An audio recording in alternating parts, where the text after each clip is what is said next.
Sorted.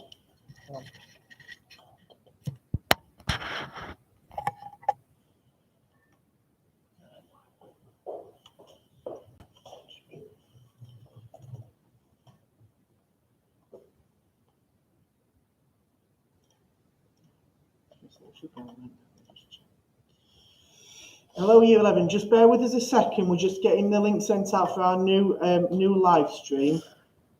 I'm getting some comments through, so I think we should be okay. But just bear with me for a couple of seconds while I get everything reset up. Okay, if you could send the link out to anyone that you know is watching this, it's not on at the moment, that would be very much appreciated.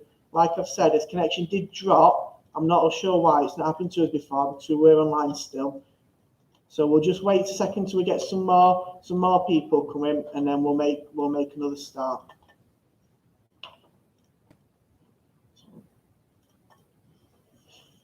And Tom, I've tried to change the focus on the camera a little bit, and he said the camera quality was a little bit rubbish.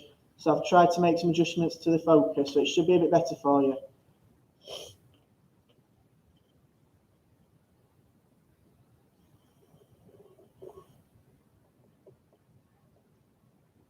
Lovely, Tom, glad to be of assistance.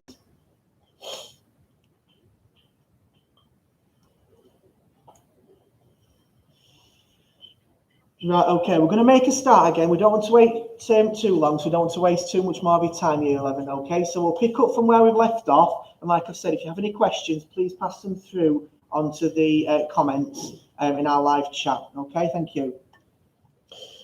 Okay, so as I was saying, for calculating rates, you'll need to use one of two numbers, depending on what the question gives you in terms of the information or data it gives you in whatever table it might be. So you'll be using either the volume of reactant used or the volume of the product made. As I say, you have to draw one of those or get that information out of a table most likely, and then you divide that by the time. So for example, it might say to us that you have produced 25 centimeters cubed of hydrogen gas, let's say.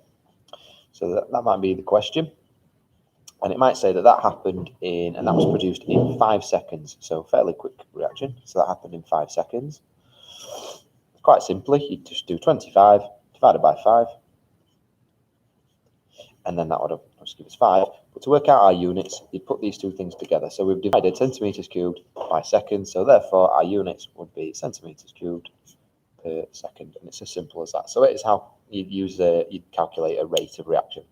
Now, the other way in which you can calculate a rate of reaction is using your tangent off a graph for rates. So what I'm going to do is quickly just sketch a little graph for you on here. So we've got axis, we'll do time at the bottom, and let's do volume up the side of, say, a gas being produced. So I'll have that on here. My scale's a bit dodgy.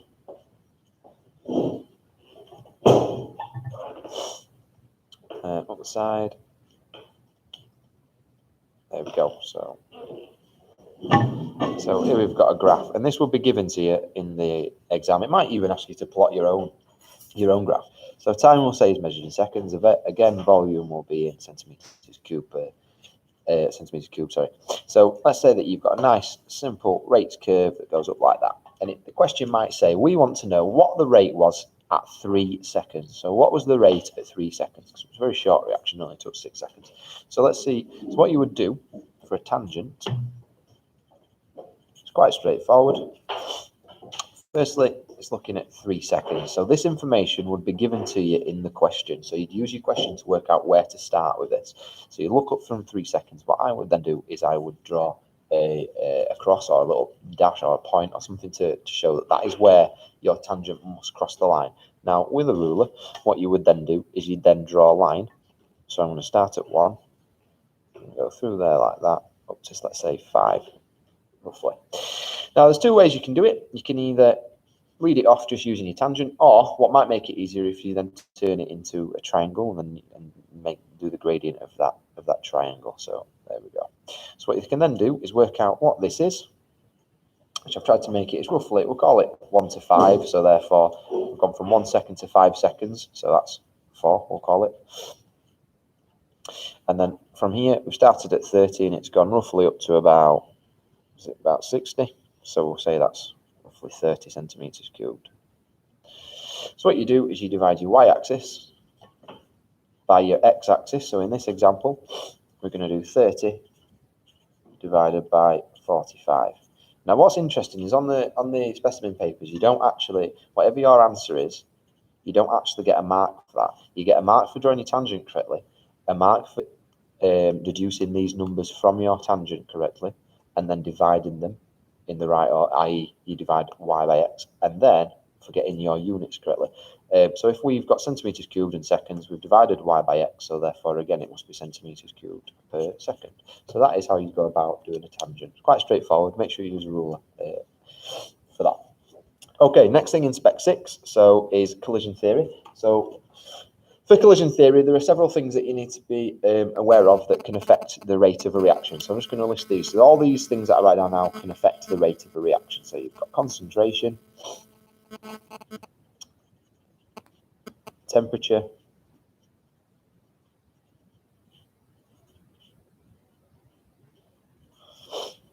pressure,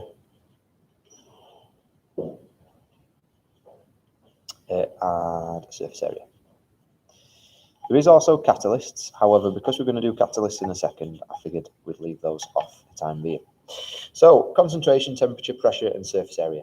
There are a little bits of extra information in a question. So if it was saying to you, what happens to the rate of reaction if you increase the concentration? There are certain things, or certain, if it was saying to you, what happens to the rate of reaction if you increase the concentration? There are certain things, or certain terms, or words, or keywords that the examiners will be looking for. So for concentration, you need to talk about the number of particles. It's all to do with the number of particles, which is important. So for example, if it said the concentration has been increased, you would talk about more particles. If you'd said it had been decreased, you'd say there are fewer particles, simple as that. And then what you also need to be included in your answer is some reference to frequency of collisions. So frequency of collisions. Temperature. So temperature, what you need to be referring to in your answer, if it said the temperature has been increased, you'd need to be talking about kinetic energy. So the particles having kinetic energy / colliding with a certain amount of energy. So colliding with energy. So kinetic energy and how they collide with that energy. And then again, you'd write about frequency of collisions. You'll see there's a bit of a theme here, but I am going to repeat myself just to prove a point. So frequency of collisions. So if it said temperature's been increased, you'd say the kinetic energy's been increased. Therefore, there will be an increase in frequency of collisions. Pressure, that involves, if you increase the pressure, it involves volume. So if you were to increase the pressure, that would reduce the volume. So you would probably reduce the volume to increase pressure. If you're wanting to decrease pressure, what you might do is increase the volume, so there's more space. And again, you talk about frequency of collisions.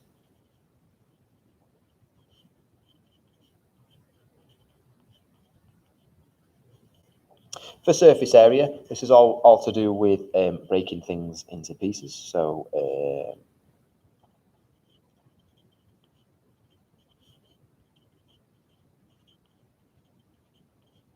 if you think of the magnesium required practical with hydrochloric acid, you could try and increase the rate of reaction by breaking your magnesium strip into, you could chop it into little pieces. So,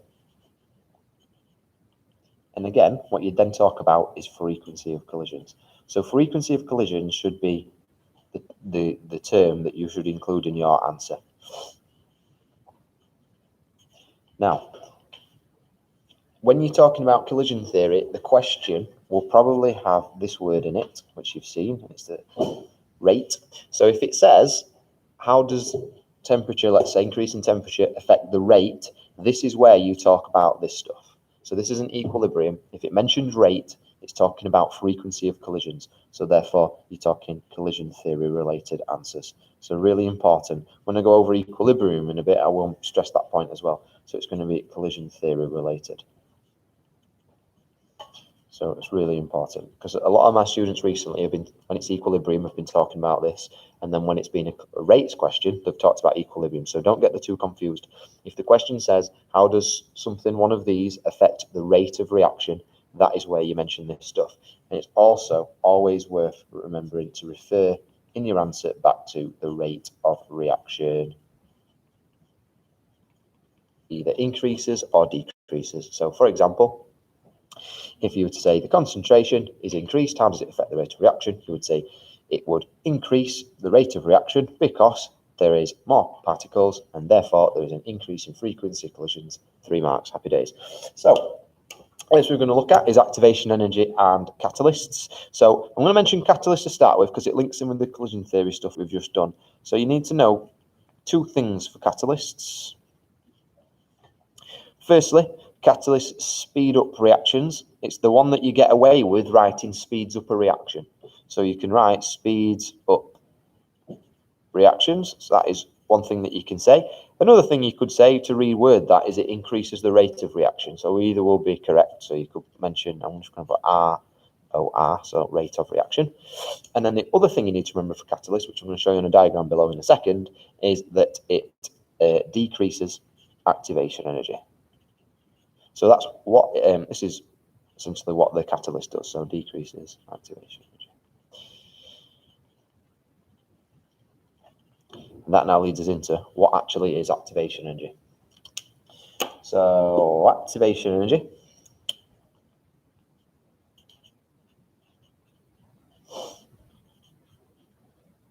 and this is really important that you get this definition correct. So there's a particular word that is often missed off. So activation energy is the minimum energy required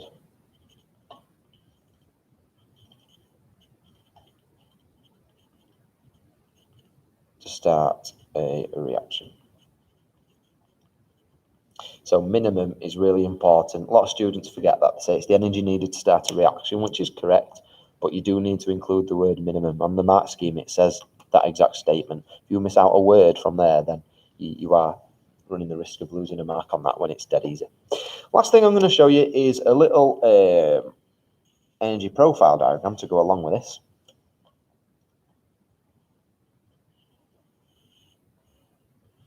So there are a few things that it might ask you to label, or it might ask you to analyze. Now on the specimen, can't remember, where's that? Specimen paper, it asks you to label this. So it might be that it asks you to, it gives you all the labels and you actually have to analyze it for yourselves. So remember, these are the reactants on the left-hand side. These are the products. This would be energy up the side. That would already be labelled for you. Now, what you need to label on this is firstly the activation energy. Now, the activation energy in this example, the reactions start here. So it always goes up from wherever the reactants start to the top of the curve. Now, if it was, this is an exothermic reaction, so energy is being released into the surrounding in this reaction. If it was an endothermic, where reactants are down here and products are up here, the activation energy would still be from the reactants up to the top of the curve. So that is your activation energy in this example. This is a bit of spec 5 as well, so it's the same sort of stuff. So activation energy. This purple one would be your energy change.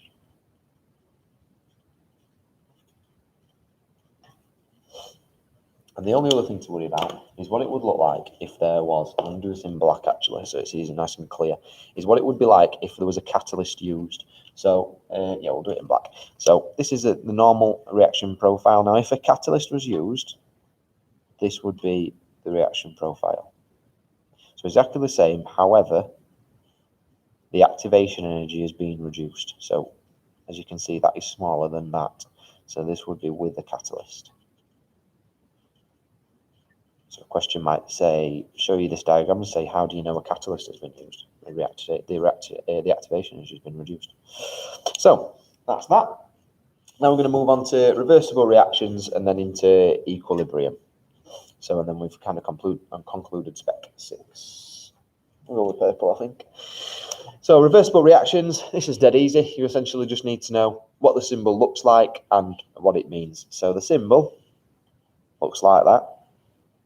Half an arrow going forwards, half an arrow going back. Half an arrow going backwards. And an example, we'll do this one. So the Haber process. So there you go. We'll balance it, I think. It's got the symbol in it, so it means that this reaction can go forwards and it can also go backwards. And that then leads us into equilibrium. So equilibrium, that's all you really need to know. For reversible reactions, a lot of this then relates to equilibrium and equilibrium-based questions. So in terms of reversible reactions, you can only really envisage a question saying, what does this symbol mean? Or what does the term reversible reactions actually mean? It's more likely that a question is going to lead you into an equilibrium question. So equilibrium, what does this really mean? So this is where forward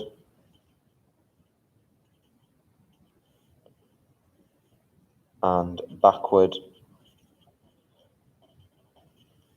reactions happen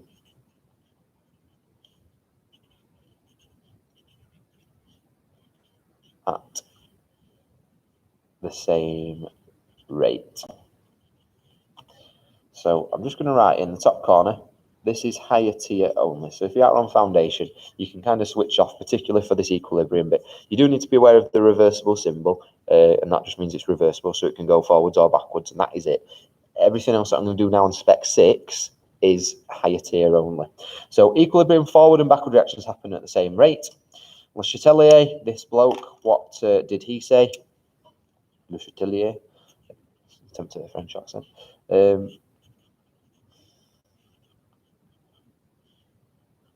So Le Chatelier's principle. So he said that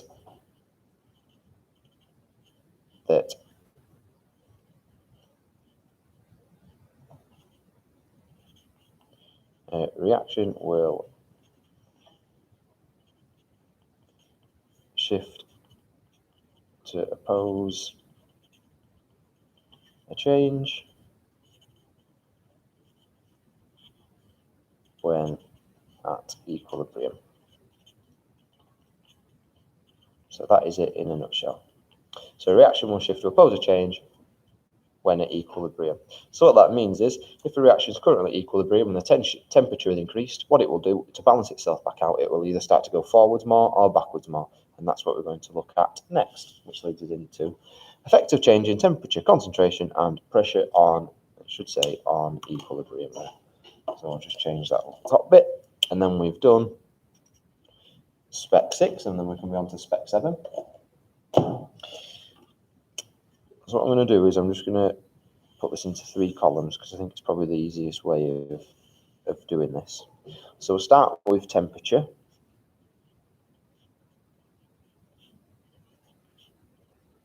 So for temperature, whether the reaction is exothermic or endothermic is, I can't stress this enough, is important. Now that information would be given to you at the top of the question. So as you've seen, there's many, look, we've done loads of past paper questions on this where it says the forward reaction is exothermic or the forward reaction is endothermic. That information would be given to you at the top. So that bit is really important for temperature. Without it, you can't answer the question. So exo or endo is important. So what I'm going to do is I'm just going to give you an example. So we've got A plus B, reversible symbol, makes C. And let's say that the forward reaction is exo and the backward reaction is endo. Now it's important to know the forward reaction doesn't always have to be exothermic. Sometimes it can be endothermic. It just depends on the reaction. So don't, just because I'm doing this as an example, don't take it that the forward is always endo. Refer to whatever it tells you in the question. So if we were to increase temperature on this reaction,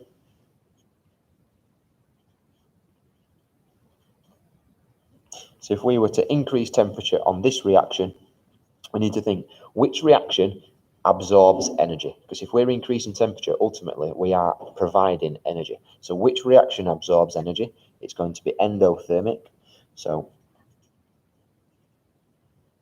follows the backward reaction,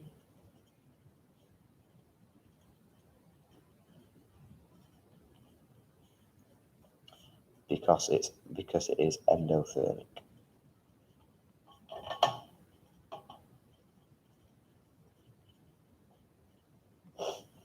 So if there was an increase, that's an example.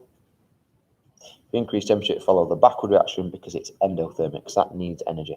So therefore, if we decrease temperature, it would follow the exothermic pathway. So we might say to us, what would happen to the amount of C if we increase the temperature?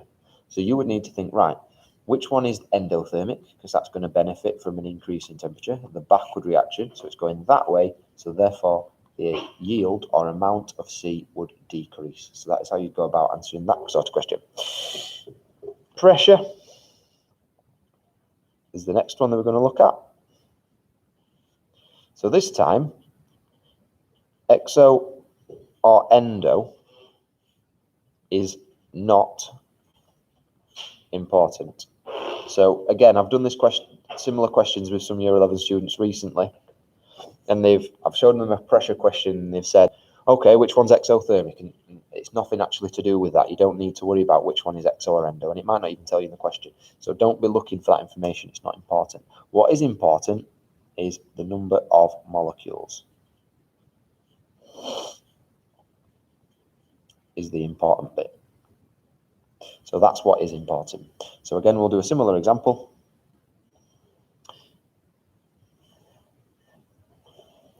So we'll do a similar example. So this time we've got A plus B, and that produces 4C. So what we need to do is count up the number of molecules on each side of the arrow. Now, as you can see, we've only got one A and one B. So this side of the arrow, we've got 2. This side of the arrow, we've got 4. So clearly, we've got more molecules on the right-hand side. So if we increase pressure,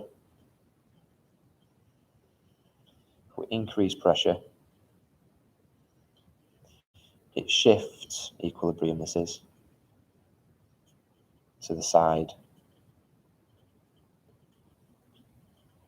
with fewest molecules.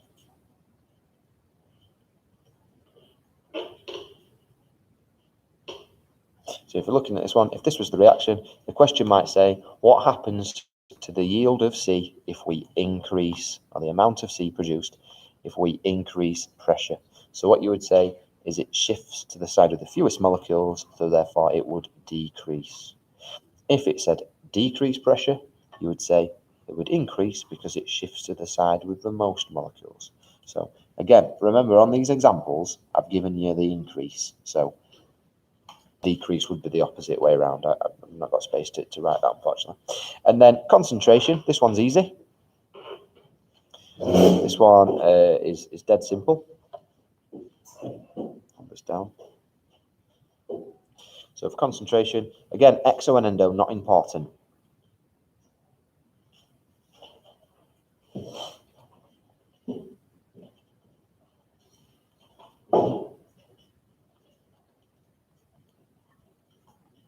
So it's not important, really. I can't stress that enough. So for concentration, it's going to be in the question that's going to help you with this. So if I just give the same example.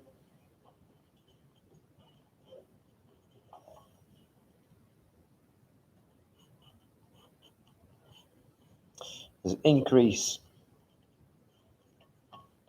in, it's going to mention product or reactant. So if you increase in reactant concentration,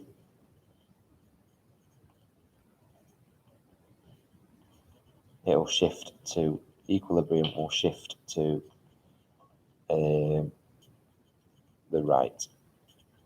So naturally, if you've got more of these, so there's a higher concentration of these, you're going to end up with more products. If you increase the product concentration, then you would end up with more reactants. There was a trickier way of wording this might be C is always removed from the reaction as it's happening. So therefore, this concentration is being decreased, but they've worded it in a different way because they've said it's being removed from the reaction. So actually what they're telling you is the concentration is decreased for C. So what would happen is the reaction would actually start going that way to try and produce more C to balance itself back out. So that's the trickiest way they can word concentration. But generally speaking, you increase the reactants, you get more products. If you increase the product concentration, you get more reactants. So there we go. Again, these examples, is that still in view, sir?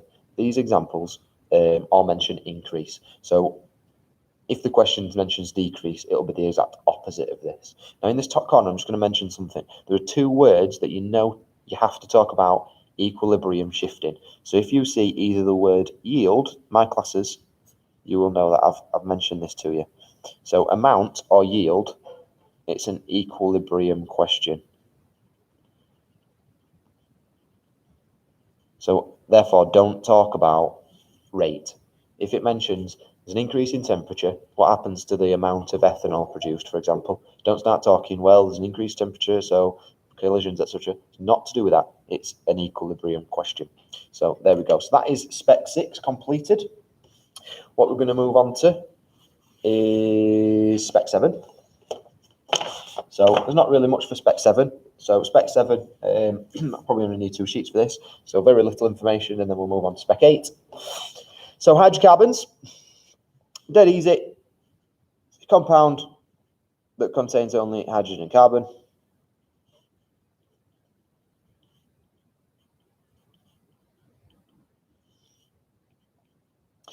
And an example will be alkanes.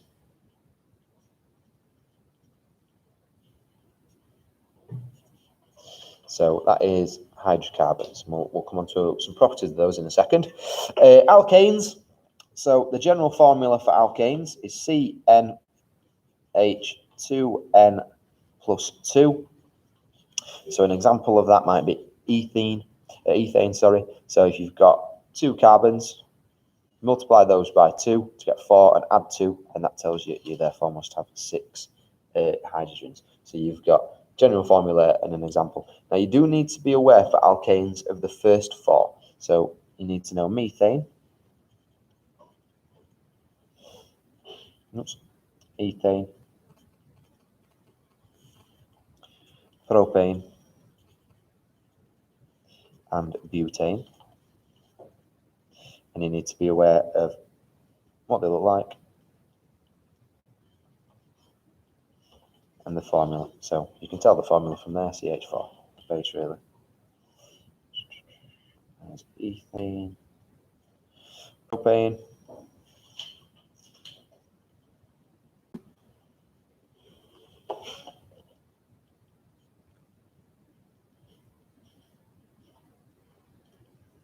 and butane. So there we go. So an increasing by 1 carbon each time.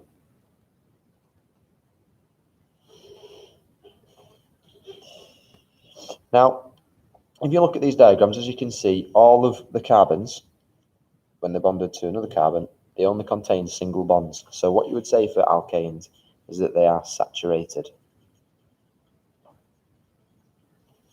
And the reason they are saturated is because they contain, there are no double bonds.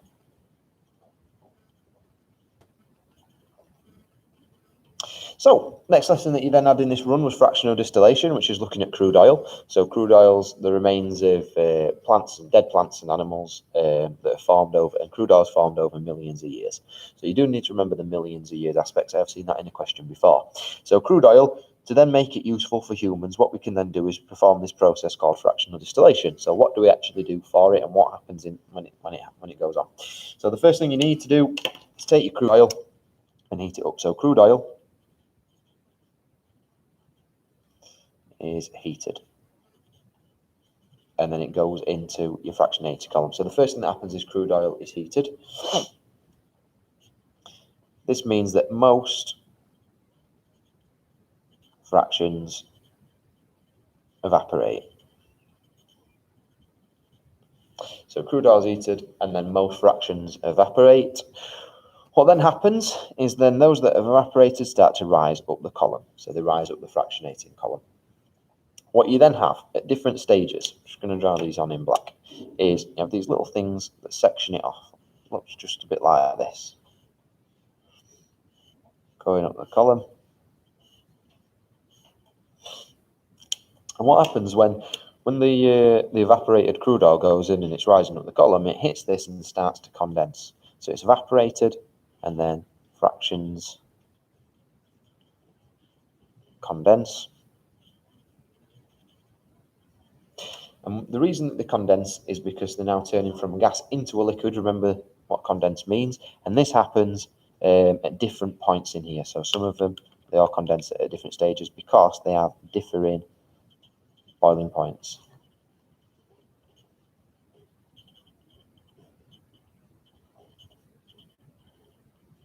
There we go. So differing boiling points.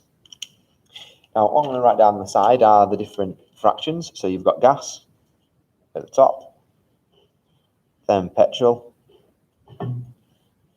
then naphtha, kerosene, diesel, fuel oil, and bitumen. So if you remember, God puts naughty kids down females' bogs. That is one way of remembering it. If you can just remember all of these, even better. Now, you don't necessarily, they're not going to say to you, name all 7 fractions from fractional distillation. They could say that, but it's more likely that you'll need to remember some near the top and some near the bottom to help you form, perhaps, say, a 6-mark question on fractional distillation. Now, a few things that you need to know about the fractions near the top. Now, at the top,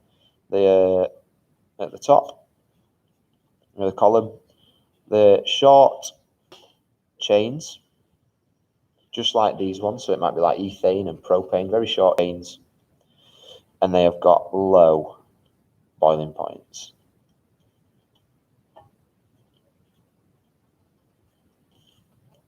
At the bottom of the column, the long chains, and they've got high boiling points. So there you go. So that is fractional distillation. These fractions, they have got uses. So I think the obvious ones are petrol, fuel for cars, diesel, fuel for cars, lorries, buses. You've got naphtha, which is used to make chemicals. It's in lighter fluid. Kerosene is aeroplane fuel. You've got fuel oil, which is fuel for ships and power stations, and bitumen, which is used in road surfacing. So rest of spec 7, and then we'll move on to spec 8. Properties of hydrocarbons. So properties of hydrocarbons, I'm just going to list them in the bottom corner, and I'll come back to my diagram in a second. So you need to know about viscosity,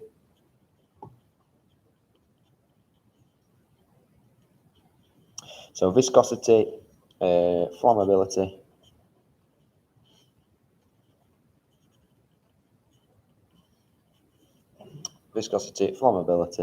volatility, and boiling points. So these are the different properties. Now, viscosity, this is to do with thickness. So I'm just going to put in brackets thickness, or how thick or gloopy a liquid is. So as the chain is longer, the viscosity increases. As the chain is shorter, the viscosity decreases. So it's quite runny. Flammability, the shorter chains are much more flammable than the longer chains. So things like diesel, in an engine, it's burnt under compression because it's a longer chain, whereas petrol, you would burn it just by lighting it. So it's much more flammable. So shorter chains, more flammable, longer chains, less flammable. Volatility is to do with how easy something turns into a gas. So the shorter chains are much more likely to turn into a gas than the longer chains. So as the chains get longer, volatility decreases. And boiling points, same again. Boiling points for long chains is very high, whereas for short chains, it's very low. Now, what I've drawn here is 2 diagrams, and this kind of explains particularly boiling points. So I'm just going to put a little star next to that one. So in between this long chain, so here we've got octane, We know it's octane because it's got 8 carbons. And in between octane, you've got some intermolecular forces holding it together. So as you can see, there's many more intermolecular forces there than there are for holding ethane together. So to break those intermolecular forces, it would require much more energy than to break the intermolecular forces in ethane. Hence, octane has got a higher boiling point than ethane. So that's your lot for properties of hydrocarbons. And then last thing for spec 7, and then I'll come back on to spec 8, and then you're on to Mr. Hemingway. So for cracking, there are 2 types of cracking. So 2 types that you need to be aware of. And they're dead easy, and you just need to know the products. So you've got catalytic and steam. So catalytic, there are 2 things: high temperature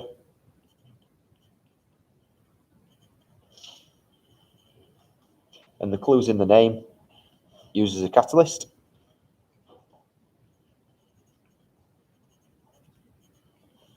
Steam, again, it's at a high temperature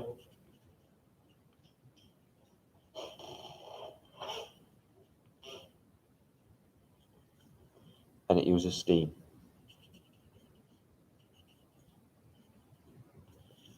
So the reason for cracking is to break apart the less useful long chain hydrocarbon or alkane. So it's to break a longer chain alkane. And because using this high temperature, it's referred to as a thermal decomposition reaction.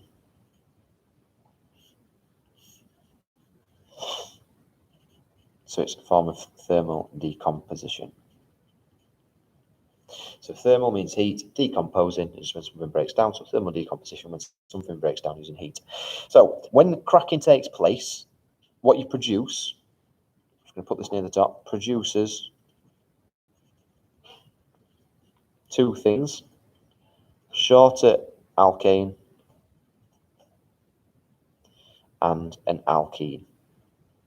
Now we're going to look at alkenes. So alkenes, not much to learn really for alkenes really. General formula is just CnH2n. An example might be ethene, so I'm just going to draw it. So there you go, that's your ethene. So you can see there it's got a double bond. So what you would say, it contains double bond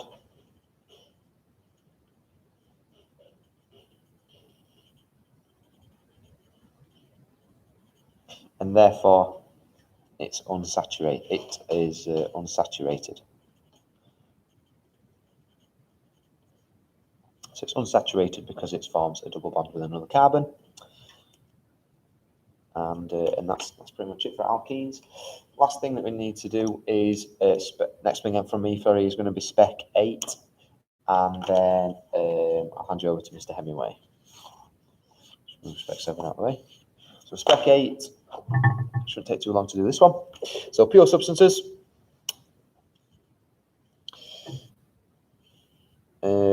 Substance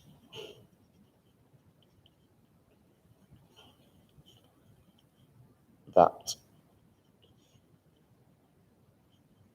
contains only one element or compound,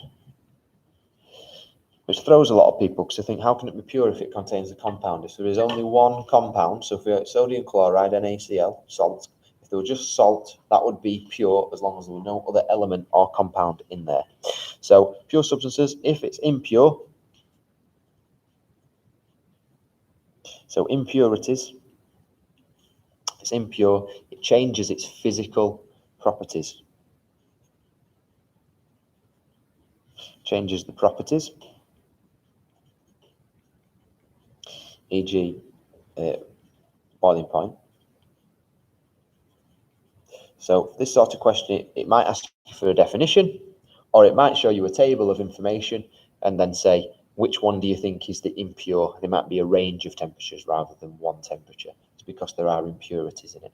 Or how have the impure substances different from a pure substance? It's because it contains other things, so it's changed the boiling point. Formulations. Let's pick a different colour pen. Let's go with red. So formulations. So this is a mixture of components that work together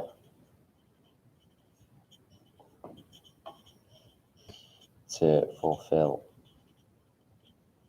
a job, let's say.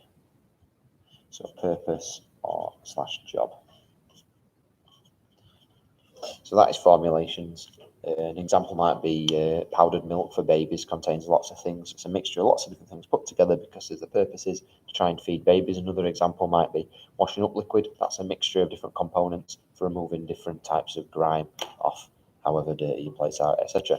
So chromatography. I think I'll just draw a diagram for this because it'll make it easier. So there are two bits to chromatography. It's dead easy. So what you'd have is your chromatography paper. Now it's really important that you draw this line in pencil and then onto it you dot your sample. What you'd then do is you'd lower that into your solvent, which is usually water. And then what would happen is hopefully your substance would separate out over the chromatography paper. So water is your solvent. You lower your chromatography paper with your sample onto it into your solvent, and then hopefully this would then spread out. Now, your solvent will reach a certain height, and that's called the solvent front. This would be your test sample. And that is chromatography. So in terms of a little method, I'll run through it again. So you draw a pencil line onto a piece of chromatography paper, then you would add your sample, and you would add your sample onto that pencil line, add some solvent to a beaker and lower that into and lower your chromatography paper into your solvent. What you then do is leave that then to run. So this would then separate out. So you might have, slowly separate out. When you've finished, what you then do is you then calculate something called an RF value. So RF values are what you then need to calculate. So this is where you divide two numbers. So this is the distance traveled by the sample divided by the distance traveled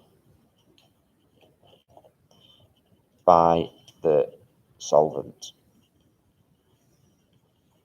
For this answer, it will always be a number less than 1 because the solvent will travel further than the sample. So you're going to get a number less than 1 for that, and that'll be our RF value. I have seen past paper questions on these where you actually have to measure this yourself. So I know in the specimen paper it went, it did chromatography to death really, but to change it up a little bit, they might ask you to measure it yourself. So do be prepared to measure the distances of these and then use those to work out your RF value. And then the last thing is some tests for gases, which are dead easy. So hydrogen, you take a lit splint and you place it into where you think you've got hydrogen gas. So we did it into a test tube to test it. Take a lit splint and it will provide a squeaky pop. Oxygen, you take a glowing splint. So not a lit splint, but a glowing splint. And it will relight.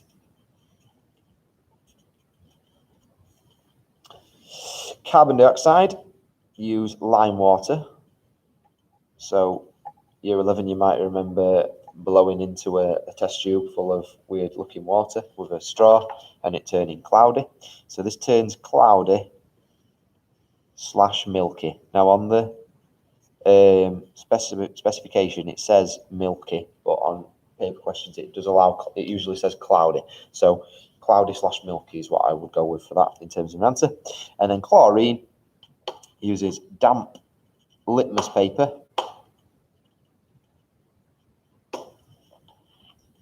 and it bleaches it, so therefore it turns white. And that is it from me. So that's SPIC. That's spec 8, and I'll hand you over to Mr. Schuller. Right, we're going to take a 2-minute break, year 11, before we go to Mr. Hemingway with spec 9 and spec 10. Okay, so go and grab a drink, go to the toilet, have a sit down, stretch your legs, and we're back with you in a couple of minutes.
Right, okay, welcome back again, year 11. We're back now with spec 9 and spec 10.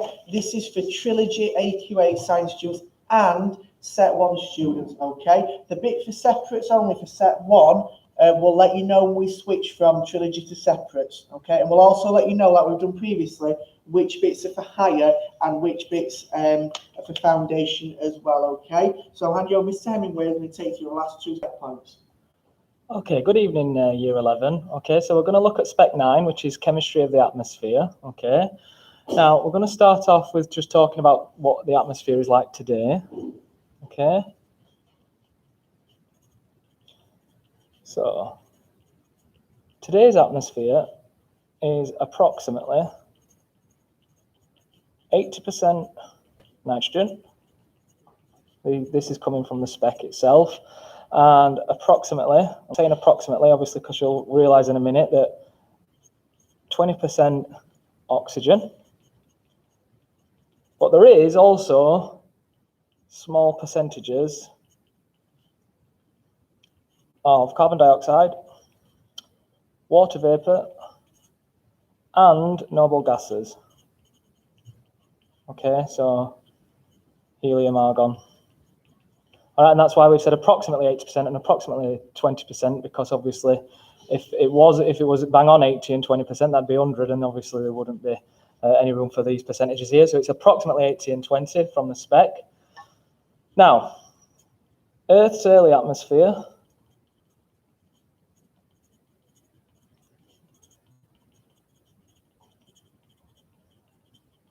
we're talking 4.6 billion years ago.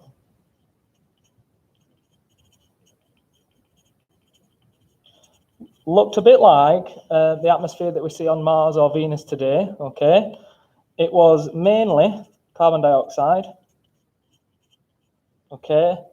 And also there was H2O vapor. And this is due to volcanic activity.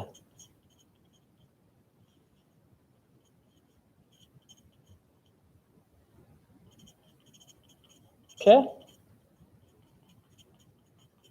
Now, what happened is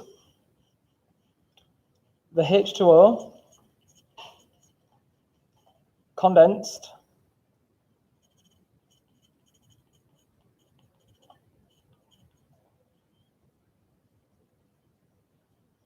to form the oceans.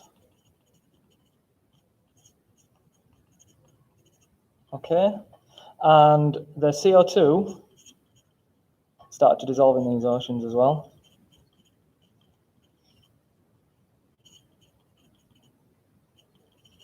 Okay, so that's when our oceans formed, thanks to the volcanoes releasing a lot of H2O vapor. Then we jump forward to 2.7 billion years ago.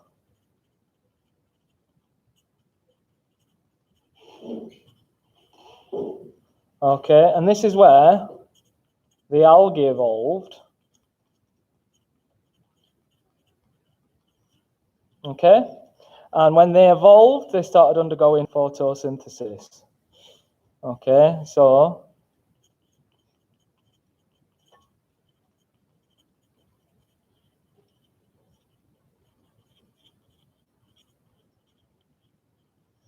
when photosynthesis took place, oxygen increased. So oxygen levels increased, okay? And then once actually photosynthesis was starting to take place and oxygen increased, animals evolved. Okay? So what we see is a change in the gases of the atmosphere. It started off mainly carbon dioxide, and then when the plants evolved, okay, photosynthesis started to occur, and obviously, as you know, that in photosynthesis, okay, we'll just write down, so CO2 plus H2O makes glucose and oxygen. As you can see, that when photosynthesis takes place, carbon dioxide levels started to fall and oxygen levels started to increase. And I've seen exam papers where they ask you to actually analyze graphs and explain changes that's happened for carbon dioxide levels or the oxygen levels as well. Okay. Now, CO2 levels decreased in other ways. So we've got dissolving in the ocean as well, or dissolving in the ocean. So CO2 dissolved in the oceans. Okay, but they were also, carbon dioxide was also trapped in sedimentary rocks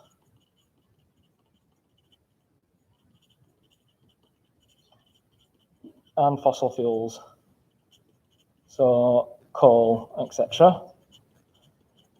Okay, now what we're going to look at now is just the greenhouse gases.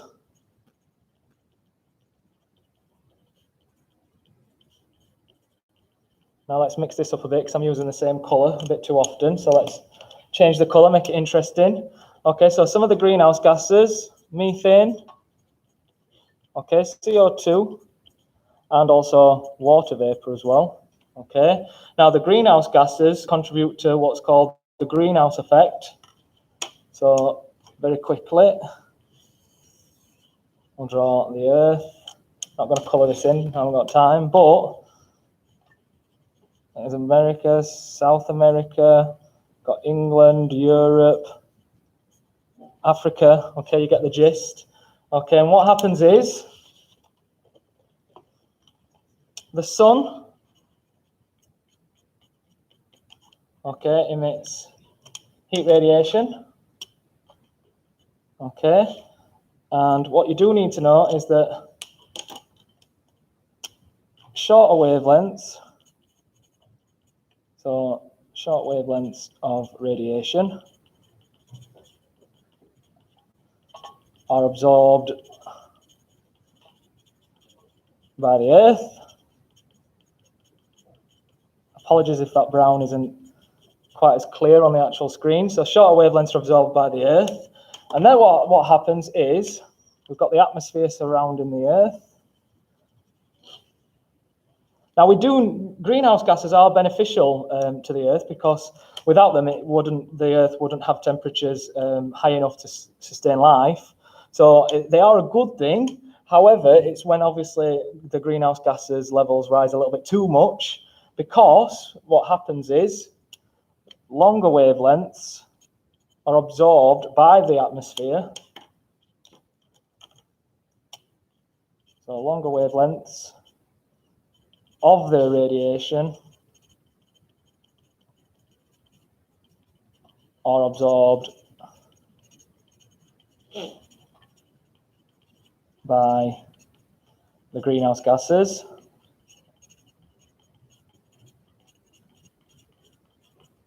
And obviously, the more greenhouse gases that we've got in the atmosphere, the more these longer wavelengths are going to be keeping absorbed by the greenhouse, by the atmosphere. And then what will happen is average temperatures of the atmosphere will rise. Now, how are humans contributing to the increase? So you've got to know this for your exam about human activities. They might ask you for examples and things. So human activities which are causing an increase of greenhouse gases includes deforestation,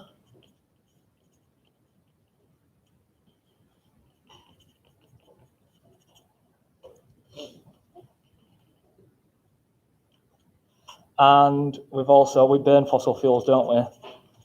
So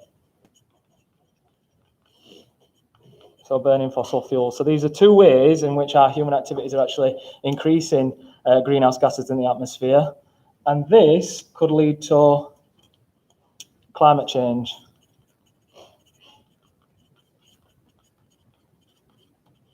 Okay. Now, climate change, put simply, is an increase in the Earth's average temperature. Okay.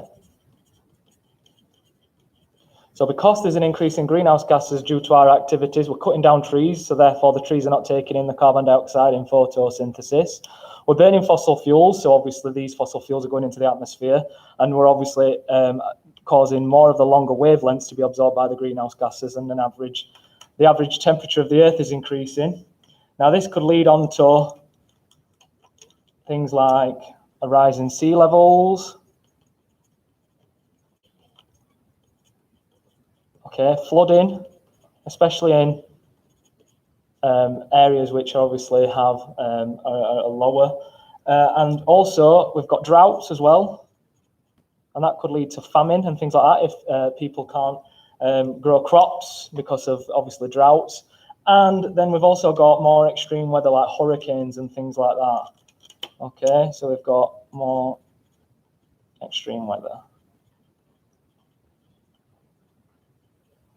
Hope you can see that. Okay. Now, just to nearly finish off this the carbon footprint.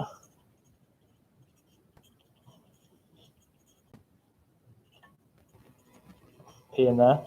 And then this is the total amount of CO2 and the other greenhouse gases as well.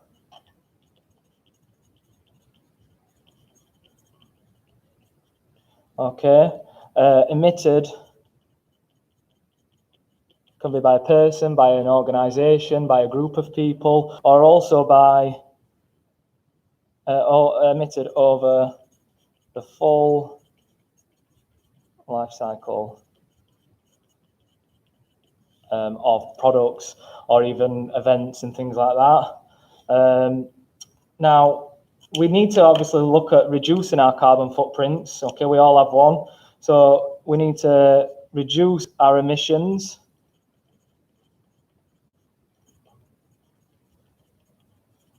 of CO2 and methane, because obviously the carbon in the methane. So we need to think about things such as not burning fossil fuels as much, you know, changing from our petrol cars and diesel cars and thinking about electric cars and things like that, so not burning fossil fuels. And also planting more trees when we actually do cut them down. Okay, so we're not just cutting them down and not doing anything else about it, we're actually planting more trees. Now, the last thing for Spec 9 to really go over is pollutants.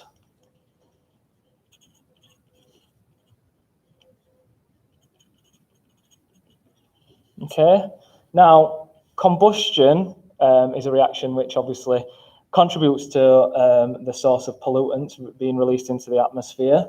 Now, our fuels, which we burn in combustion, contain carbon, hydrogen, and sulfur. Okay, now, a couple of these pollutants that you need to know about and their effects. I'll try and jazz it up with different colours. So we've got carbon monoxide. Okay, now carbon monoxide, okay, it's very toxic, and it's also odorless and colourless as well. That's why it's quite a tricky gas, because it's toxic. It causes you to suffocate because it binds to your red blood cells, and obviously then your red blood cells can't transport oxygen anymore, so you suffocate. And what you've also got is SO2, which is sulfur dioxide, and that contributes to acid rain. You've also got your oxides of nitrogen, so nitrogen oxide, nitrogen dioxide,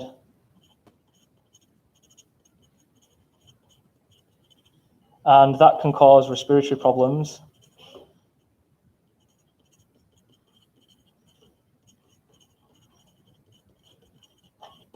And you've also got particulates as well.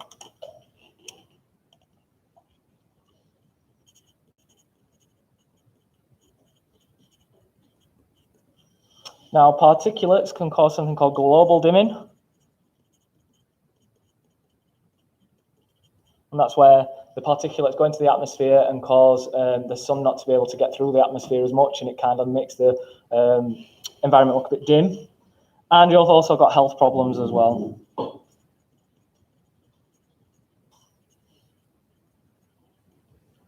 Okay, so that's Spec 9.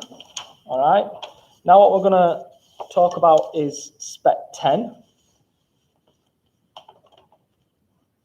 which is all about using resources.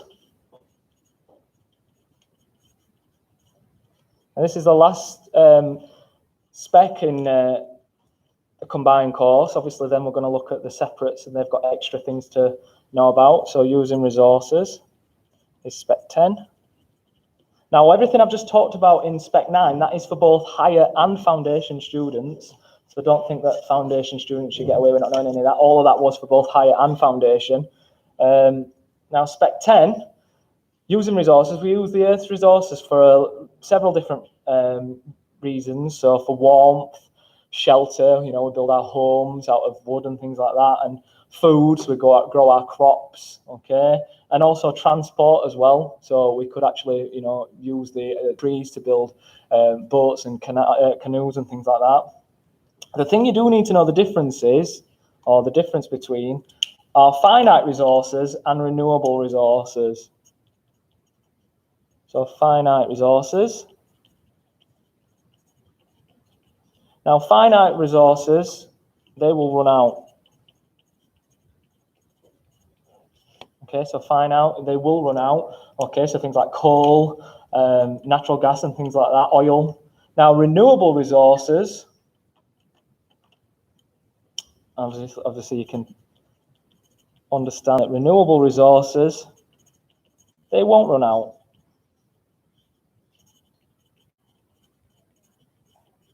So they won't run out.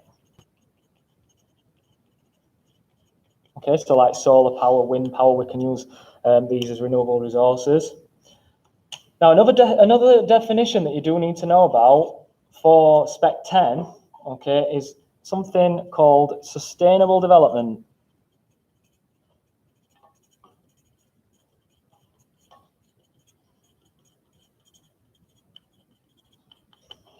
Okay, and what sustainable development is all about is development which meets the needs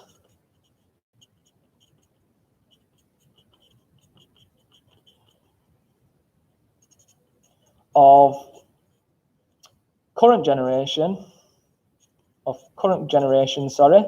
So, which meets the needs of current generations.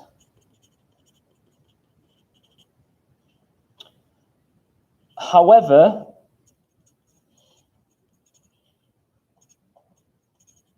it doesn't compromise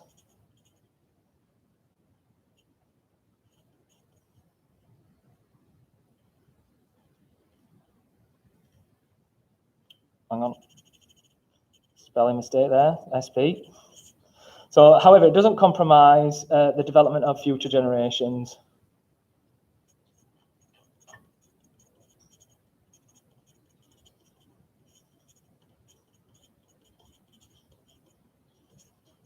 Hence why we're moving away from using petrol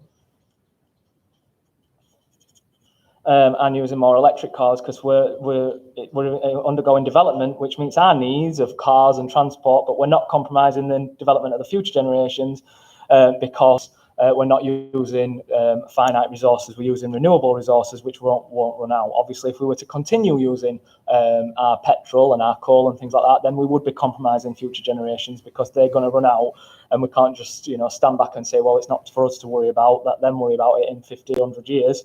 It's up to us as well. Okay. Now, another thing we've got to look at is potable water.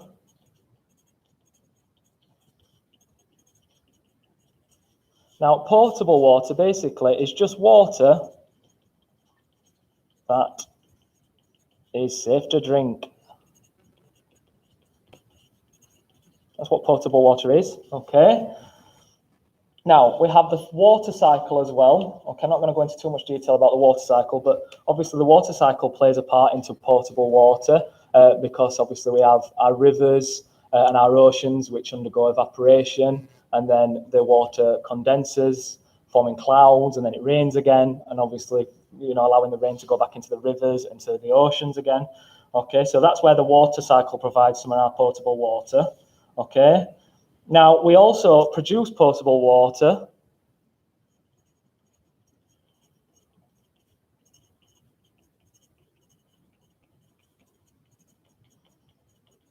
because obviously once we use our water and we, toilets and showers, baths, things like that, obviously it's no longer obviously fit for drinking. So we have to produce the potable water back again through water treatment. Now it involves several stages summarized into sedimentation. Okay, we've got filtration.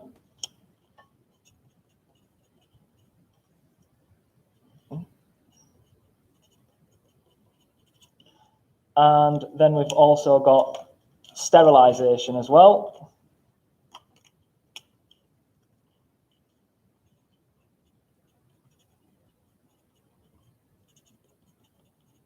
Okay, so sedimentation involves removing the larger solids. Okay, so remove large solids. So things that get chucked down the toilet, or even twigs, leaves, things like that. Filtration involves the smaller particles. So remove, I'll add that on actually. So remove smaller particles.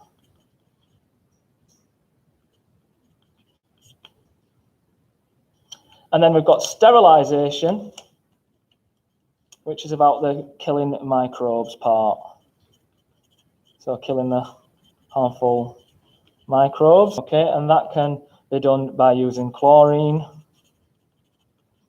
or you're also using UV light to kill the microbes. Okay, now, if we struggle to find potable water, we can also do a process called desalination. Now, desalination is whereby we remove salt from seawater, and that makes potable water.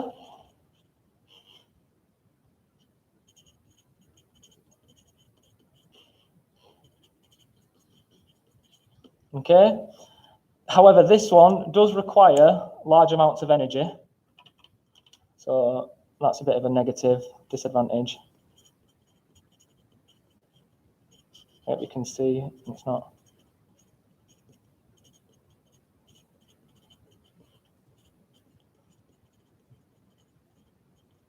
Okay, so it does require large amounts of energy. Okay. Now, what I'm going to talk about now is just on the higher. So if you are a foundation student, then just tune out, go and have a cup of tea while I'm talking about these two processes very quickly. So when we want to use metals, okay, we have to extract them from the ground, okay, in mines and things like that, and they're extracted from things called ores. Okay, now we are running out of high-grade ores, and we're having to start thinking about using some more low-grade ores, which low-grade ores means that there's actually a lower concentration of metal in the ore. So there's two processes, okay, where we can extract metals from the ground, or we can extract metals from their low-grade ores. So extraction of metals from low-grade ores. Now, the reason why we use low-grade ores is because we are running out of the high-grade ores. Okay. Now, there's two processes you need to know for Spec 10, and that is phytomining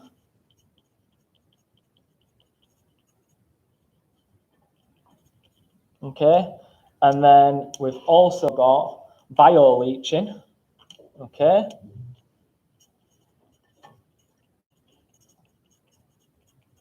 Okay. Now, easy way to remember this. So phytomining begins with a P, and that involves plants. So it involves plants, and what they do is they plant the plants on the area that contains a low-grade ore, okay? And then what they do, they allow the plants to absorb, okay, the metals out the ground, okay, and they store them, because they can't do anything, the plants can't do anything with the actual metal, so they store them, and then what they do is they set fire to the plants, okay? So they set fire to the plants.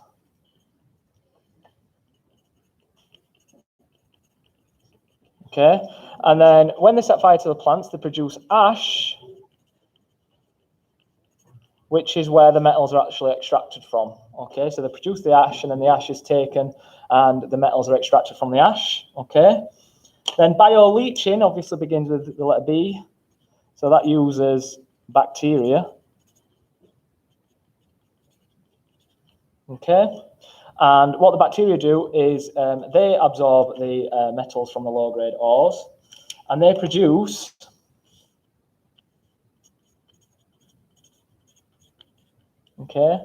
leachate solutions.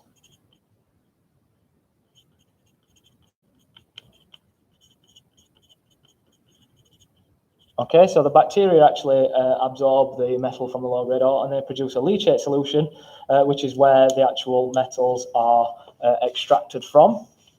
Okay, so this is just higher only. Okay, so if you're a foundation student, you won't need that.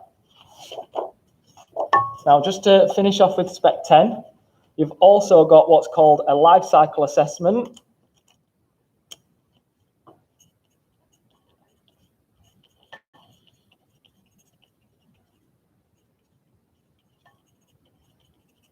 Or LCAs.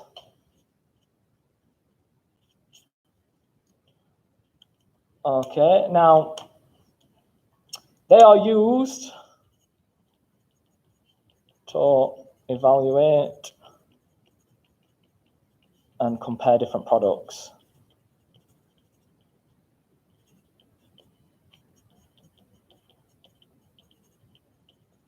Okay, so for example, if you have a shopping bag made out of plastic, and then you've got a shopping bag made out of paper, you would complete a life cycle assessment to evaluate and compare the different products to see, you know, the materials that you're using to produce both the plastic bag and the paper bag. Is it going to be worth it, or are we going to make more harm to the environment by producing the plastic bag or the paper bag? So there are stages, very quickly. So the stages of the life cycle assessment, at each stage, the life cycle assessment is assessing the actual impact that this stage has on the environment, okay? So the stages involves extracting,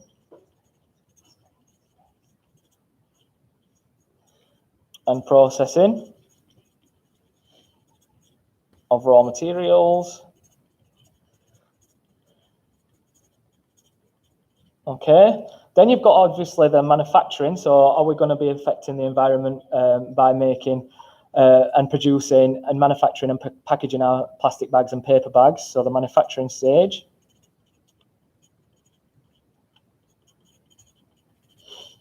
And packaging. So are we affecting the environment that way? Then obviously the use of it. Now, if it's a paper bag or a plastic bag, are they going to end up in rivers? Are they going to end up polluting? Are they going to end up, you know, filling up landfills? So use and operation. Now, I've seen in exam questions whereby they'll give you two different products and they'll ask you to obviously evaluate both. So use the information you've been provided. Okay, so talk about if it's a 6-mark question, for example, and there's two materials, talk about, you know, two good things, two bad things, and your opinion and your overall which one you would use if it was your idea. So use and operation during lifetime. And then you've also got your disposal as well. So again, the plastic carrier bags, are they going to end up filling landfills, which isn't good? Are they going to end up in rivers or you know, on land and actually causing litter pollution?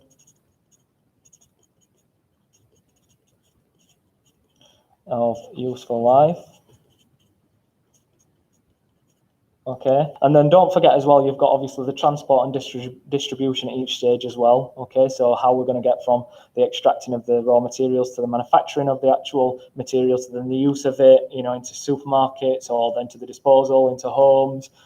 So these are the main stages of a life cycle assessment, and you'll obviously compare and evaluate two products, or even maybe more, maybe 2 or 3 products.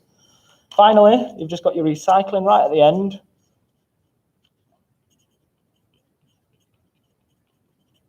Okay, so just a few examples. So you've got things like glass bottles. Okay, so how we can obviously reduce the spaces in landfills, or so glass bottles. Obviously, we could reuse those. Okay, or you've got your metals as well. So why do we have to recycle? Well, some of these resources are obviously limited. So therefore, if they are limited, then we've got to reuse them, really. So your metals as well. So for example, use steel. So used steel from buildings maybe that have been torn down and stuff. They might take the steel and they'll put them back into a blast furnace.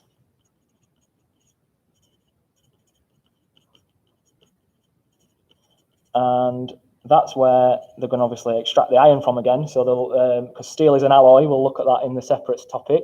But steel is an alloy of iron and carbon. So obviously what they'll do is they'll put the metal back into the blast furnace and actually extract the iron from the steel, instead of just leaving it in a scrapyard or leaving it in a landfill. Okay. Now, that's Spec 10 completed. Okay, obviously there might be things that we haven't quite had time to cover, but that's the end of Spec 10. That's the end of the paper 2 stuff for chemistry for the combined science. We're going to have a tiny break now for 5 minutes, and then we'll go on to the separate side of things and look at what's covered in the separate course. All right. I hope you've enjoyed that. I hope you found it useful. Okay, please keep your questions coming in. All right, and I hope me and Mr. Addy have helped you and you're not stressing too much for tomorrow. I'm sure you'll do great as long as you've tried your best. That's all we're asking for. Okay. Okay, yeah, so we've still got live chat on now, year 11. So any questions? Sorry, we've just sort of been distracted from the chat, so I've not seen all the questions come through there. So if you sent something and we've not answered it, please send it through again. We will be going on to separate only content at 7:30, so 3 minutes of questions and answers. Okay. Now, the separate stuff, if you go to Horizon, it's for Set 1 students only. However, if you go to a different school, you may be in a different set and do separate sciences. Just make sure, okay, even if you are on set, you are in separate sciences, that actually the content from the other bits we've just done may also come up in your paper. It's not just the separate stuff that will be on your exam. It is also from trilogy or double science, as some of you call it, as well as separate science.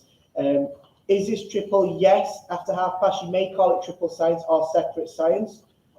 Thank you so much for your help. You helped me so much in biology. Not a problem, Frankie. Thank you. I'm glad we were helpful. Can you explain reversible reactions, please? We went through that at the beginning of the video. So this will be all uploaded once we've finished, and you'll be able to replay it, rewind it.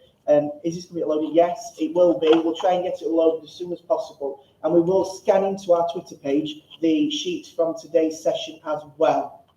Are you going to do this for physics? Yes. 6 p.m. on Thursday evening, we'll be doing the same for the physics. So we'll go through the trilogy stuff or the double science first. Then we'll go through the separate or triple science stuff afterwards in a separate session. Have you done all the experiments? We haven't done them tonight. We've done them with students from our school in our lessons today. We don't have time to go through them online this evening. There are videos from free science lessons from the gentleman that does those, and also there are some other videos from various other people. Do you have predicted grade boundaries? No, we have no idea what the grade boundaries will be. This is our first year to go through with a new course. What practicals for paper 2 chemistry? Mr. Addy or Mr. Henry, can you just remind me what the practicals are for paper 2? You've got 2 rates practicals. So there's the sodium thiosulfate practical that involves the disappearing cross. Because it goes cloudy and you can no longer see the cross, so that's the obvious one to remember. You've got another one with magnesium and hydrochloric acid where you change the concentration of acid and react magnesium, and what happens is the gas, hydrogen gas, goes through a delivery tube into water, and then you catch the bubbles of gas using a measuring cylinder that's submerged in the water. So actually 2 rates practicals. You've also got chromatography, which I went through, so that is just understanding chromatography and RF values, so that dead easy. And you've also got water purification. For water purification, there's 2 parts to it. So firstly, you get given 3 samples of water that contain different dissolved substances. You test the pH using universal indicator of each of your samples first, so that'll give you a pH. What you then do is you evaporate off the water for your 3 samples, and then you weigh out the mass of the salt left behind. So that's the first half of it. The other half is then taking the samples, some of the samples again, and evaporating the water, but this time in a conical flask, which has got a bung in the top with a delivery tube, which leads to a boiling tube, which is inside an ice tank, some water and ice in a little beaker. And what happens is the steam condenses in the delivery tube and then is caught in the boiling tube, and then what you use is cobalt chloride, which turns pink when you test it in the water. Thank you very much, Mr. Addy. Just a couple of really quick questions. We'll answer the ones we've got in the chat now, then we will go to the separate only content. Joseph, boosters start at 8:15 in the morning. Okay, the rooms are on the wall down in the heart space for you. Let's have a look. Just to check, for hydrocarbons, volatility and flammability decreases the larger the chain is. Volatility and flammability decreases, yeah, that's right. As the chain increases, yeah. I don't get Le Chatelier's principle. We've gone through that already, so you'll need to watch a video back afterwards. Yeah. What is the difference between cracking and fractional distillation? That real quick, sir. Yeah, so fractional distillation is to break up hydrocarbons, which are ultimately alkanes. So that is to break and separate them out into different fractions. So fractional distillation breaks up crude oil into different fractions so you get fractions with similar chain lengths, so from short to large. Cracking is to break up those individual fractions. So you might take some kerosene because it's not needed as much and you need lots of petrol because loads of cars, so you use cracking to break up that kerosene into a shorter alkane, and also you get produced an alkene. Lovely, thank you. Right, we're going to have to move on now to the separates only content, okay? Girls, I don't want to take all of your time up again. We want to make sure we can get through the separates only stuff. So once again, I'll just remind you, this is the separates only chemistry content. If you are doing the separates course, or triple if you call it in your school, this does not mean that the stuff from here onwards is the only things that will be on your paper. The stuff we've already gone through may be on there as well. But if you are only doing trilogy science or double science, whatever you call it, this bit is not for you. You can now switch off and you can wait for our video to be uploaded later so you can watch back at your own leisure. Okay, so I'm going to hand over to Mr. Hemingway, who's going to take you through the topics for separates only. Hiya, okay. So, in terms of Spec 6, there isn't any content that hasn't been covered already in the separates course. So in Spec 6, it's everything that we've already gone over for the separates course as well. There's no extra content in there. But in Spec 7, there is actually quite a lot of separate content, okay? So, for example, okay, alkenes. Okay, I know Mr. Addy's already gone over alkenes. They're the double bonded hydrocarbon.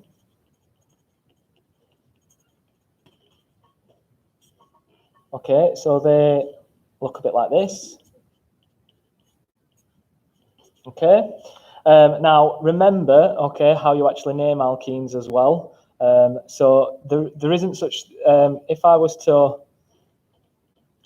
write down meth, eth, prop, bute.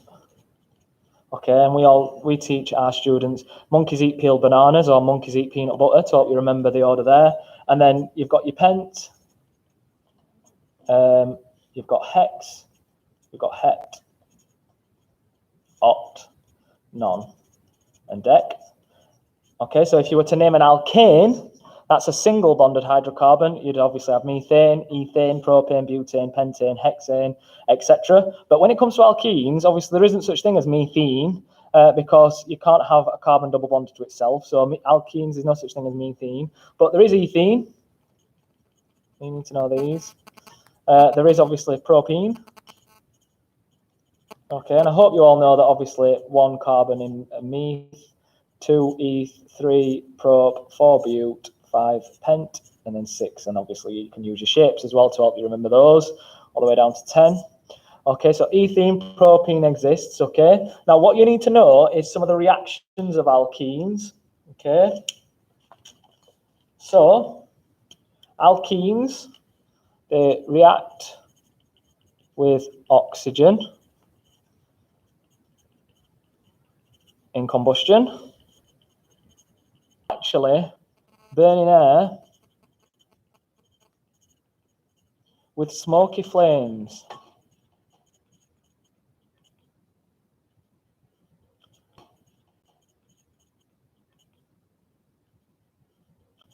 And that's because of incomplete combustion. And remember, incomplete combustion being about there isn't enough oxygen to completely combust. So because there isn't enough oxygen, you're actually producing things like carbon monoxide. So react with oxygen in combustion, but they burn in air with a smoky flame because obviously of incomplete combustion. They also react with halogens. Now, I hope you remember that halogens are group 7. So react with halogens and to form saturated compounds. Now, saturated means that they've got single bonds, so saturated compounds in what's called addition reactions.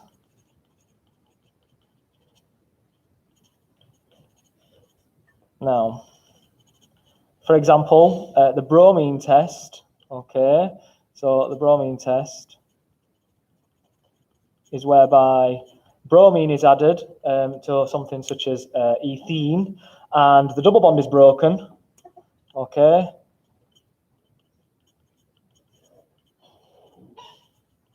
So the double bond is broken. And then what happens is the bromine, which is a diatomic molecule, is added on to the actual alkene, and it forms a what's called dibromoethane, okay, saturated compound. And that's why you see the actual colour turn from orange to colourless, because obviously the bromine is added into the compound and it takes away the orange colour. Now, another reaction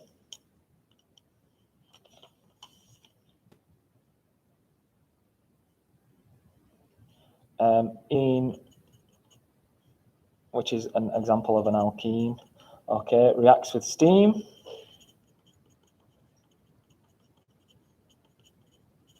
I'll put H2O, but it's steam, so water vapor. Okay, it's passed over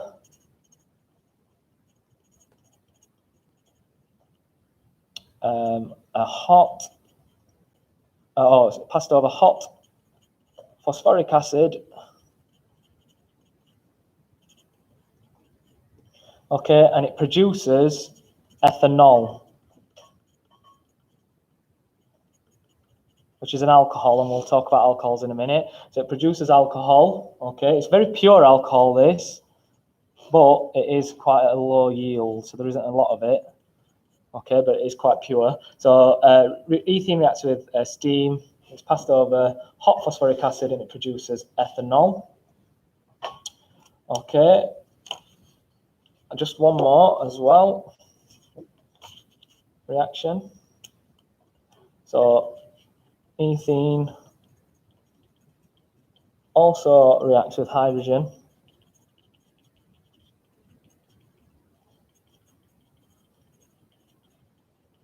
Okay. With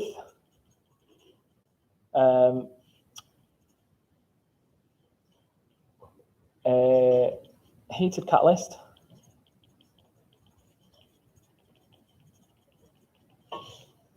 Which is finely divided nickel. Now what that means is that obviously nickel is in powder form, but it's also divided and there's other elements too. And it's at a temperature of 300 degrees as well.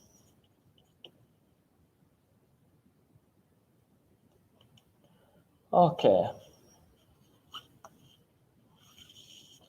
Now, we're going to look at the alcohols now.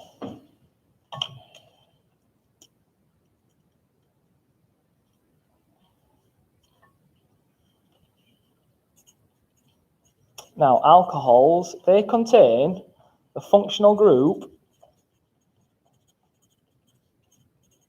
OH. Okay. Okay, a hydroxyl group. Now, when it comes to our alcohols, okay, that you still use the same prefixes, meth, eth, prop, bute, etc. Okay, but you actually add, okay, anol onto the end. Okay, so you actually add anol onto the end. Okay, so if you had an alcohol which contained 2 carbons, it'd be ethanol. Okay, if you had an alcohol that had 3 carbons, it'd be propanol. Okay, now you could be expected to understand 2 ways of showing alcohols. Okay, this is understand 2 ways of showing alcohols. Okay, this is this way.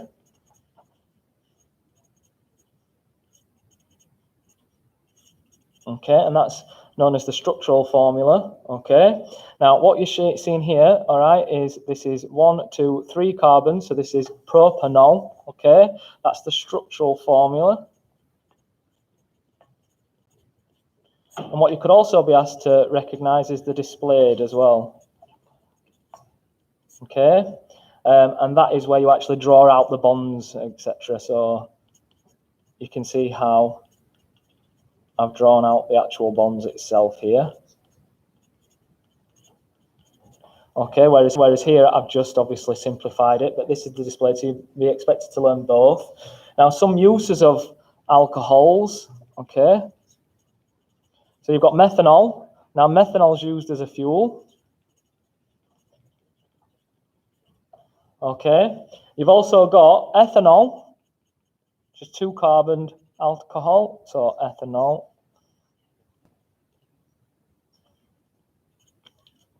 All right, and that is found in alcoholic drinks. And it's also found in hand sanitizers as well. Okay. Now, alcohol can also be produced during the fermentation reaction, or can be made through fermentation, and that's where we use yeast, okay, to turn your sugar or glucose into ethanol. Okay, so fermentation is where you use yeast to turn sugar into ethanol. Okay, but you also need a few conditions for that, and you need your enzymes and your yeast. You also need a temperature of 25 to 50 degrees C. It needs to be aerobic, so no oxygen, and you also need some water as well. Okay. Now, the reactions of alcohols. Okay. So, how do they react?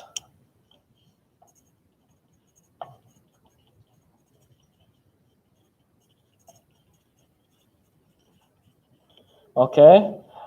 So they react with oxygen.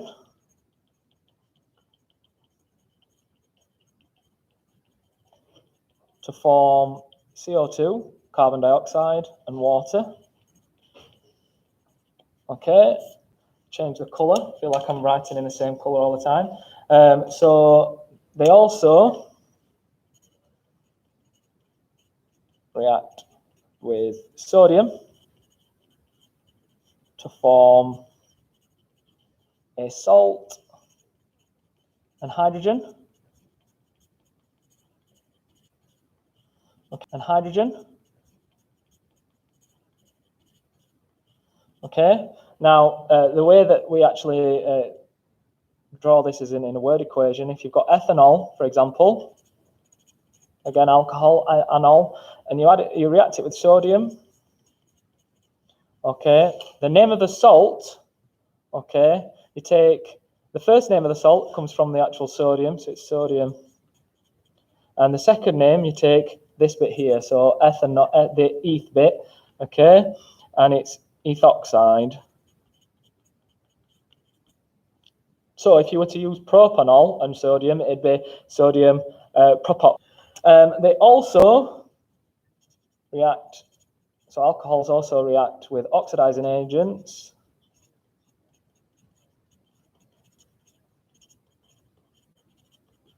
To form another group of compounds, called carboxylic acids.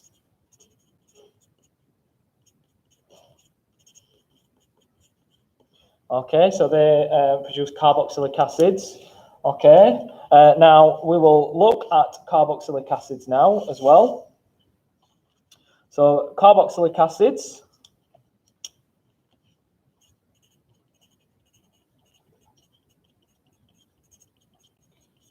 Okay, they have the functional group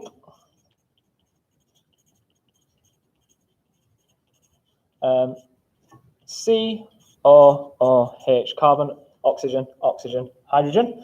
Okay, now how we name those, again, we use the same prefix as meth, eth, prop, bute. But if you've got 1 carbon or 2 carbons in your carboxylic acid, or even 3 carbons in your carboxylic acid, what you add on to the end is anoic acid. So if you were to, for example, have a carboxylic acid that looks like this,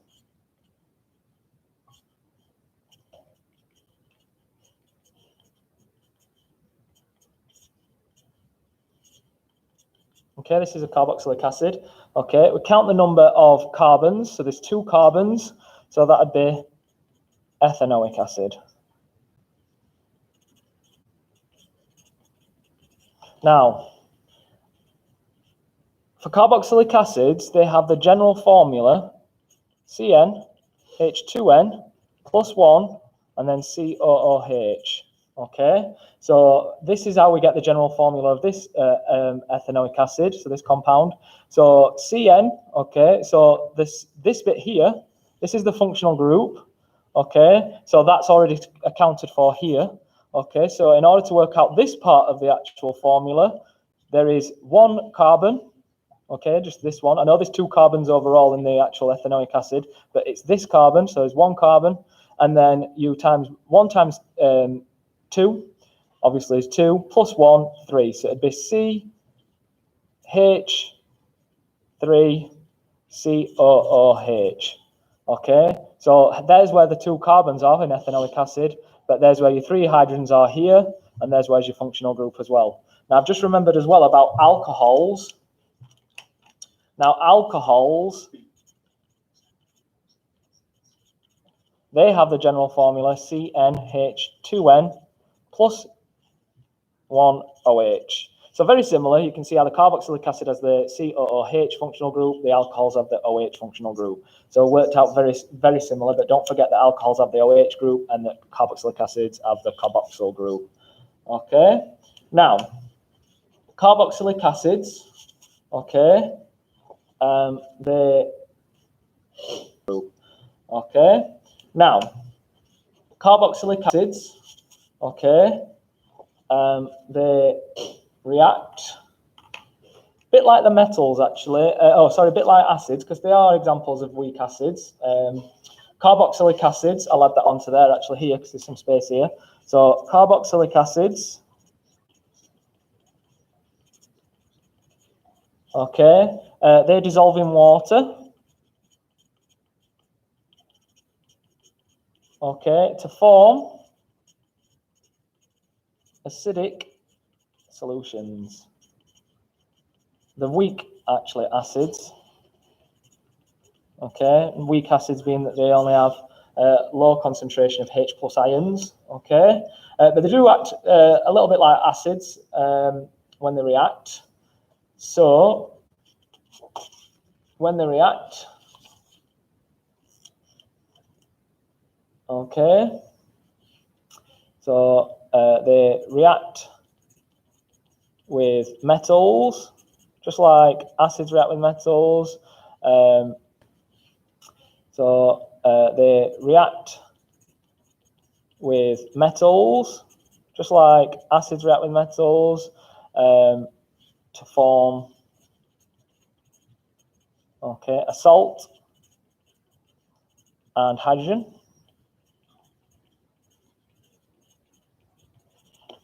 Okay. Okay. They also, let's go another colour, they react with carbonates, okay, to form 3 things, okay, which is CO2, okay, a salt again, okay, and water, okay. Now, they also react with alkalis,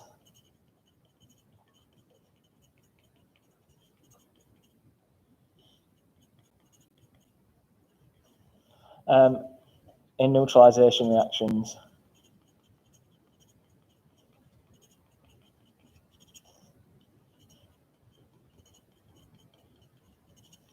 Okay.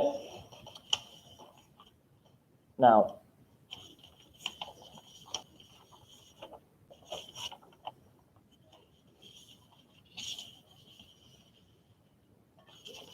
what we're going to look at now is another group. In fact, what I'll do,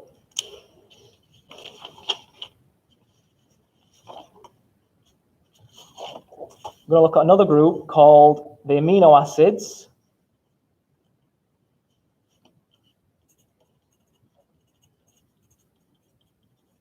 Okay, now let me show you glycine. Now, glycine is the simplest amino acid, okay, and it looks a little bit like this.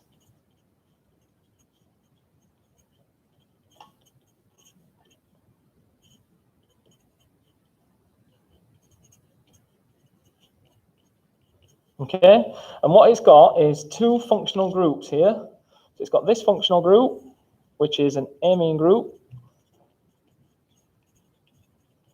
and it's got this functional group as well, which, just like the carboxylic acid, it's a carboxyl group.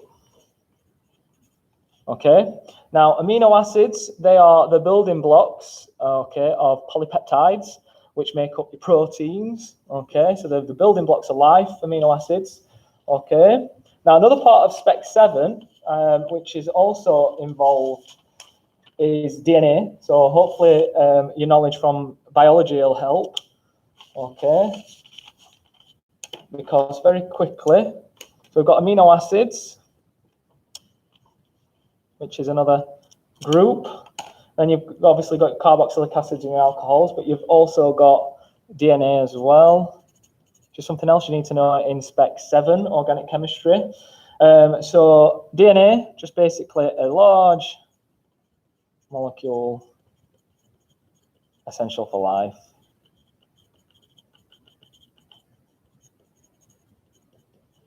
Okay, it's the genetic code for life. Now, what you need to know for chemistry is that it is two polymer chains, because we're going to look at polymerization in a minute, the differences. So two polymer chains. Okay, they're made up of 4 nucleotides.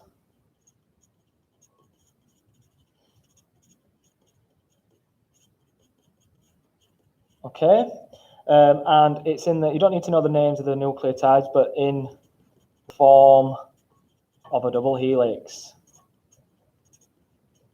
Form of a double helix.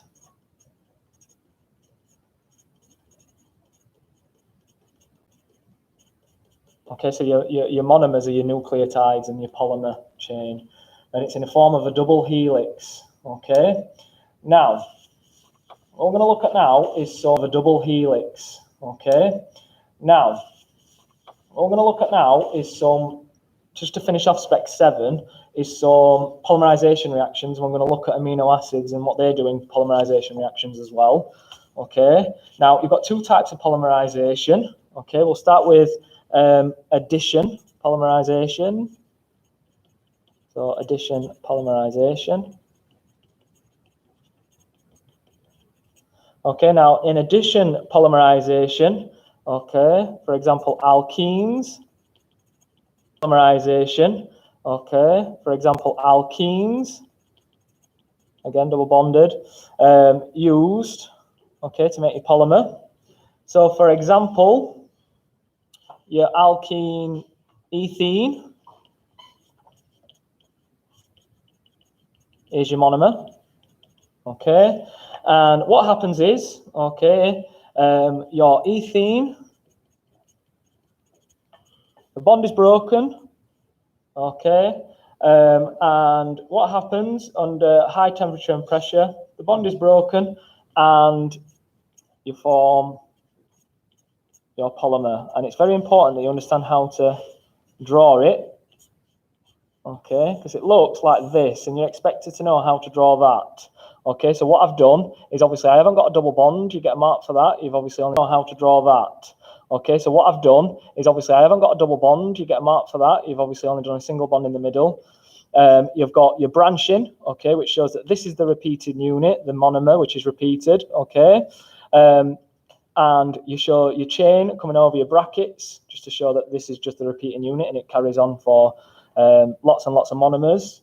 And you put a little N down there, okay, and that N represents that there could be, you know, thousands of repeating units. That N signifies symbolizes the number of repeating units. Okay. Now that's addition polymerization. Just basically, for example, ethene. Now what we call the actual polymer. Okay, we add poly onto the beginning of the actual monomer. So polyethene. Okay, it'd be the polymer made from lots of monomers of ethene. Okay, what you've also got, okay, for example, you could have vinyl chloride being the monomer, and obviously adding the poly onto the beginning, turning vinyl chloride, the monomer, into a polymer. add poly onto the beginning of the actual name, and polyvinyl chloride is PVC. Okay, you've also got examples such as styrene, that's the monomer, and polystyrene, okay, is the polymer of the monomer styrene. So polystyrene used in packaging, okay. Now, what we've also got is, that's addition polymerization. Just remember that you break the double bond and you draw it, you represent it this way. But what you've also got is something called condensation polymerization.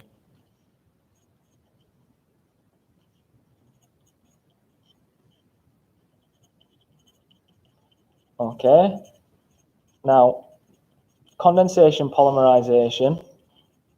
Okay, now sometimes it's not easy to just use one monomer to make your polymer. You need more than one monomer. Okay, so what this involves is several monomers. Okay, and what happens is the monomers have two functional groups in them. Okay. And what also happens is that water is produced as a product. Okay, so water is made as a product.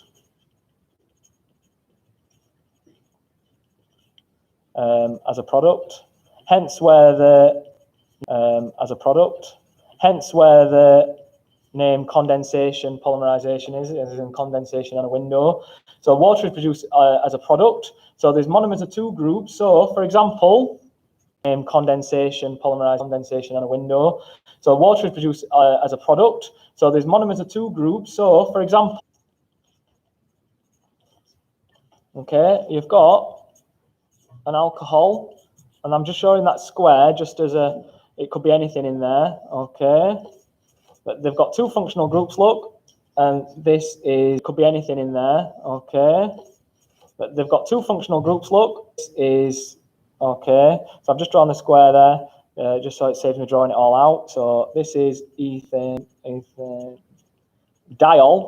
hence, okay, so I've just so it saves, so this is ethanediol, hence the di for two functional groups, so ethanediol, okay, and you've also got, okay, so this is an alcohol, you've also got a carboxylic acid with two functional groups. Again, I've drawn the square so I don't have to draw the whole thing out.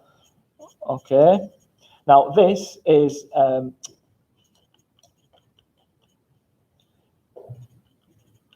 hexane dioic acid. Again, di meaning two functional groups. Okay, and then what happens is, okay, this is how we actually make polyester.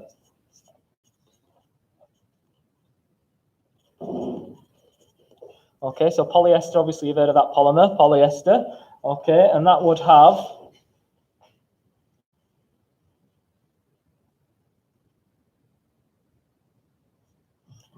that's the polymer of the two monomers added together.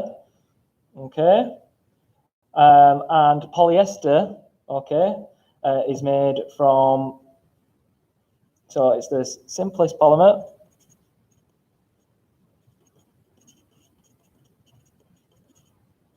Made from two different monomers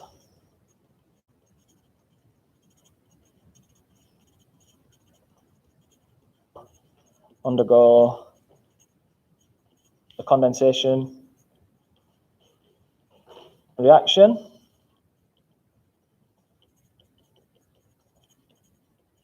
Okay, and what happens is two amino acids, they bond and they make, Actually, to recap that last which bit have I missed?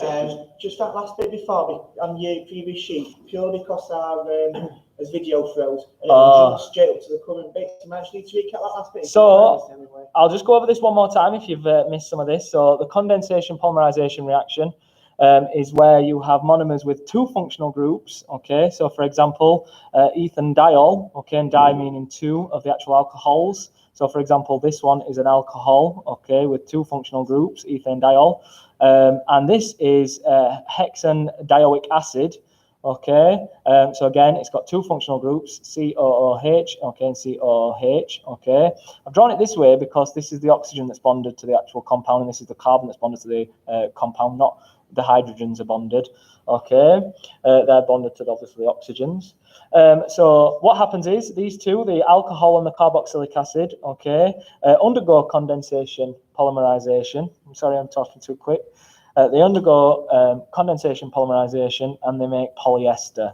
Okay, so polyester being a polymer. That's one of the simplest polymers made from two different monomers with two of the same functional groups. Okay, so two functional groups of carboxyl groups and two hydroxyl groups. Then what we're going to look at, what we went on to look at, so hopefully you didn't miss too much, is obviously the amino acids. Okay, they can undergo the actual condensation reaction. And what happens is they bond to form a peptide link. Okay, a peptide link. Okay, so they bond, and as the result of this peptide link, water is produced because you have the oxygen and the hydrogen from one of the amino acids coming away, and the other hydrogen coming away from one of the other amino acids. And water is produced, and a peptide link is formed, a bond is formed, and this is how we actually make polypeptides. Okay, and then polypeptides go on to form your proteins. Okay, so that's your proteins there. Okay, built up from polypeptides, which as much as I can in the time that we've got. Okay, now the next thing to talk about, okay, is you've got your spec 8. Okay. So we'll just throw the video seems to froze again. In a second. Okay. It seems to be freezing. Oh, there we go. I think we're back on now. We're all right. So. Okay. You haven't missed anything. Okay. So spec 8. Okay. Now, what you need to know for the spec 8 separate course is flame tests. And these are tests used to identify elements or to identify the cations. Okay, so the flame tests are used to identify cations, the metal cations. Okay, because metals form positive ions, the cations. Okay, so flame test used to identify cations. Now, what we'll do, we'll make this colourful. So you've got crimson, it's like a red colour. Okay, now lithium turns crimson. Okay, in the flame. Okay, you've got sodium. Now, apologies if you can't quite see this on the video. I'm going to try and use yellow. Okay, so a cation is a positively charged ion. Yeah. Okay, now you've got sodium. Now, sodium is a yellow colour, okay? You might have done that in your science lessons where your teacher let you place some sodium in the actual flame test and you saw a yellow flame. And then you've got lilac, I'm doing that one. Okay, and that is, forget what some of these colours are.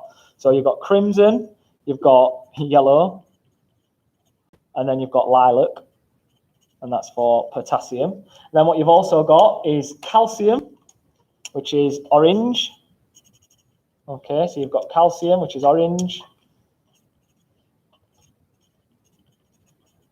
Okay, and then you've got copper, which is green. Nice and colourful. Copper. Okay. Okay, now there's the flames, there's the colours that you need to know. Oh, actually, I'll put green on there. So there's the colours that you need to know for your flame tests, okay? Now, if a mixture of ions is used, obviously it's very difficult to identify the ions, and because what can happen is the ions can be masked. So if a mixture of ions is used, okay, they can be masked or hidden, and it can be hard to identify. Okay, now what we're going to look at now is part of the spec 8. You need to actually understand your instrumental methods, and then we can look at flame emission spectroscopy. So your instrumental methods.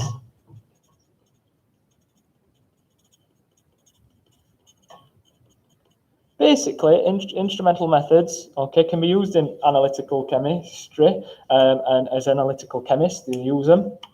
And basically, instrumental methods are ways of identifying and detecting elements and compounds, okay? Now, the things you do need to know for your exam is that the advantages. So, instrumental methods are accurate. They tell you exactly what it is. They're sensitive. Okay, so you don't need much sample to be able to identify the element or compound, and they're also very quick as well, so rapid. Okay, so instrumental methods are very accurate, they're sensitive, they're rapid. Okay, so electrophoresis is an example of an instrumental method used to analyze DNA samples. Okay, now you've also got, which is why I've talked about instrumental methods here, is to link in the flame emission spectroscopy. Okay. So you've got your flame,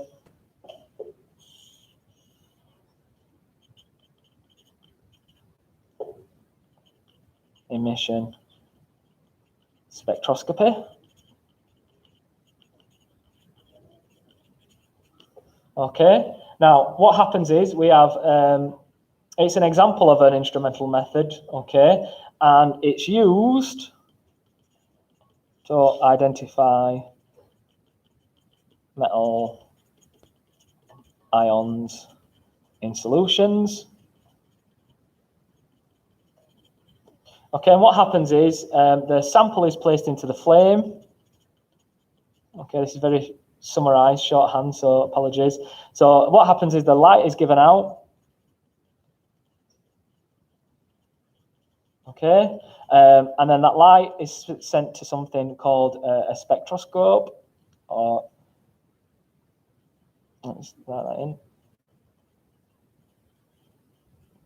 So a spectroscope, which is quite a cool name. So a spectroscope, and what happens is the output is a line spectrum. So you get basically a line spectrum from that. So a spectrum of different colors. Okay, and it's used to identify the ion and the concentration of the ion as well. Okay, and the intensity as well of the actual light can show you the concentration of the actual ion. Okay, now next up, okay, following on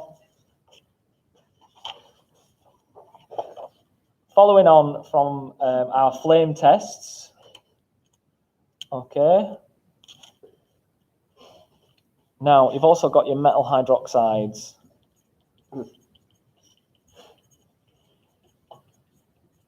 Okay. Now, what happens is, okay, we can use metal hydroxides to identify ions. Okay. Now, this involves what's called precipitation reactions.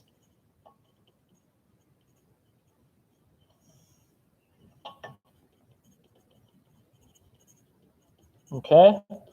Now, what a precipitation reaction is when two solutions, they react to make a solid and a solution as well. Okay, and the solid obviously can be seen in your sample. Okay, so the precipitation reactions here. Now, what happens is, okay, you've got sodium hydroxide.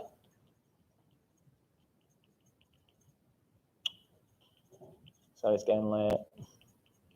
So the sodium hydroxide can be added to a solution of metal compounds, and depending on the color that is seen in the precipitate, can depend on what the actual ion is. So you've got copper, okay, 2+, and that's blue. Okay, so if you add if you add sodium hydroxide to a solution of something that contains copper 2+, okay, it'll turn blue. And then what you've also got is your Fe2+ ion, okay, and that's like a pale green. And then what you've also got is Fe3+. So here you can see the different ions and how many electrons they've lost. That turns an orangey colour or brown. Okay.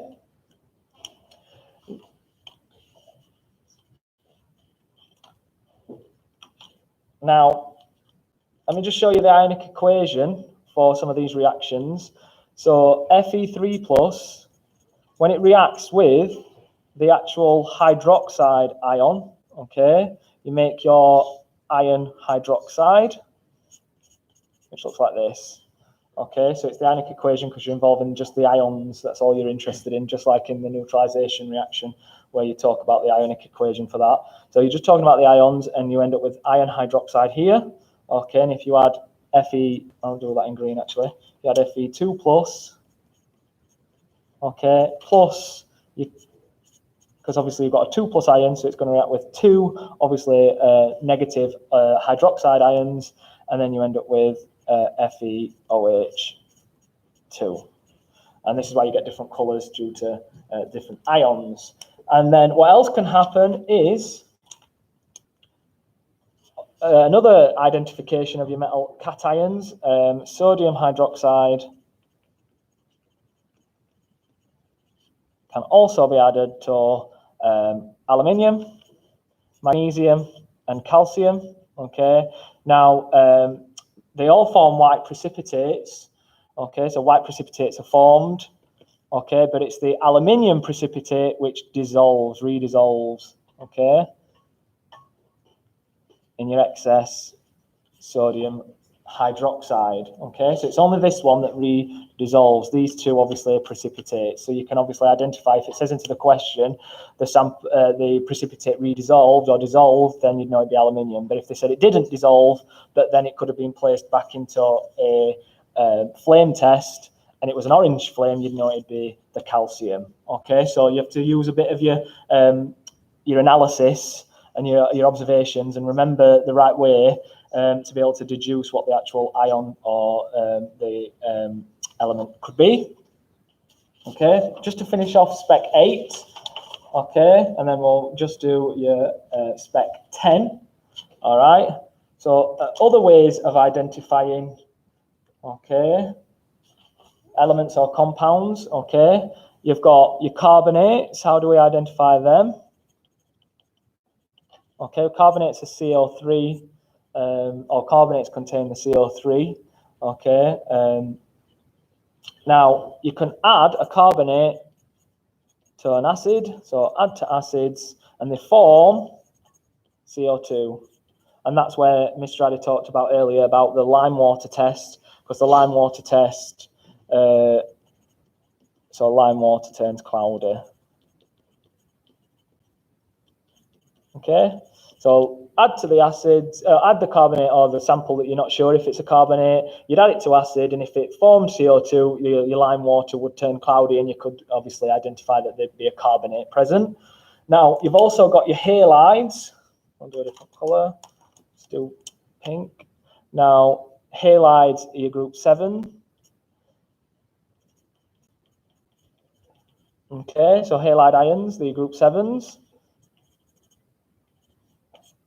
Now, what happens is they produce, okay, precipitates with silver nitrate, which is AgNO3, and your nitric acid. Okay, and now please remember, okay, your formulas for your salts, for your acids, sorry. So your acids, HNO3 is nitric acid, all right? Now the 3 observations that you'll see, okay, is if it's a chloride ion that is present, silver chloride is produced, and that's white, yeah? And then silver bromide, going down the actual group 7, okay, is a creamy colour. I always remember that it kind of gets a bit darker as you're going down group 7. So, and then you've got silver iodide, Okay, and now silver iodide is yellow. It's getting a little bit darker as you go down group 7, but if it's a white precipitate, it's silver chloride. If it's cream precipitate, it's silver bromide. And if it's silver iodide, it's a yellow precipitate. Okay, so you can identify the halide ion in that. Okay, now what we've got as well is your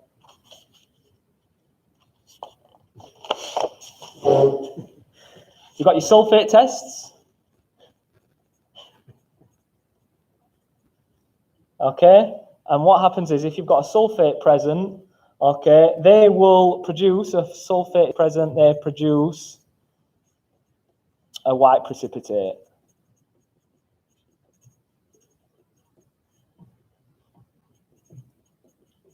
Okay, now they produce a white precipitate when barium chloride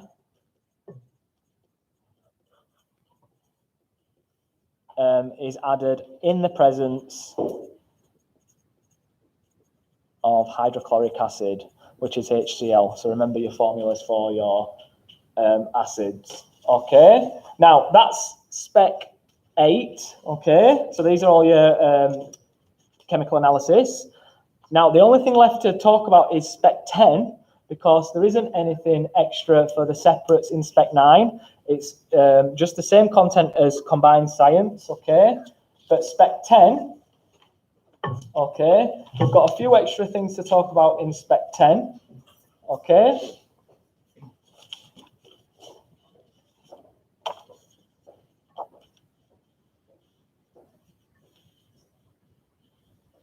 there we go, make sure it's central. Okay, so in spec 10, okay, you've got your ceramics, nice and easy, ceramics, and your composites as well, and your polymers as well. Okay, so your ceramics obviously being where you make pottery out of you shape wet clay, you then heat it in a furnace, okay, and you've got your ceramic pots and things like that made for you know, vases, or even maybe plates and cups, or even in your bathrooms as well, so like your sinks, your baths, etc. Okay, now your composites, okay, that is when you've got your two materials, okay, added together, one being a matrix or a binder, okay, and then you basically surround that with a reinforcement. So, for example, reinforced concrete is an example of a composite, because you've got your matrix or your binder, which is your concrete, and you've got your reinforcement, which is your steel bars or your steel sort of part of it, which is reinforcing the concrete. Okay, now also don't forget about your glass as well. Okay, so you've got your glass, which is your soda lime glass. Okay, and that's a mixture of sand, sodium carbonate,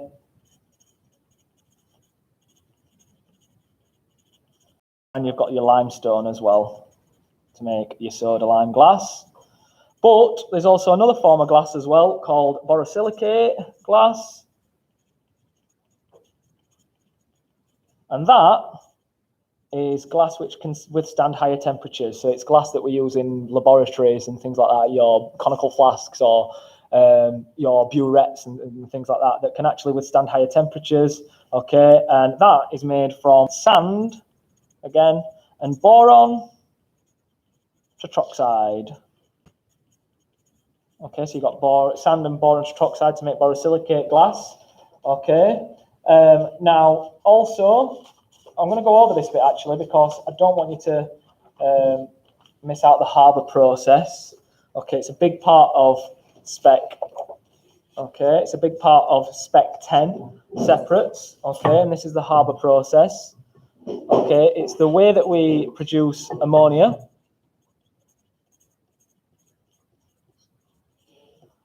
Okay, now this is the actual equation for the Haber process. It's an example of a reversible reaction.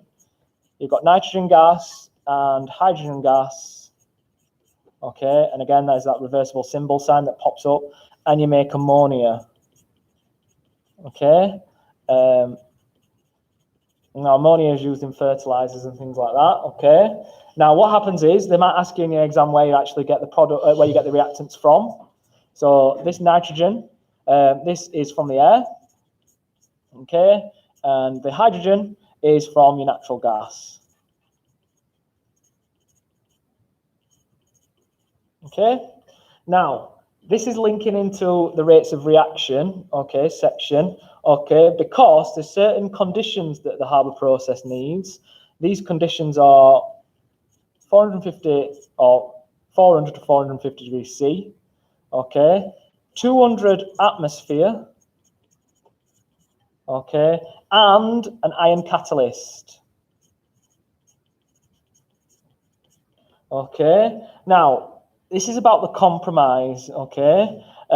This is because, okay, if we were to have a temperature a little bit too low, okay, the actual reaction wouldn't be quick enough, okay?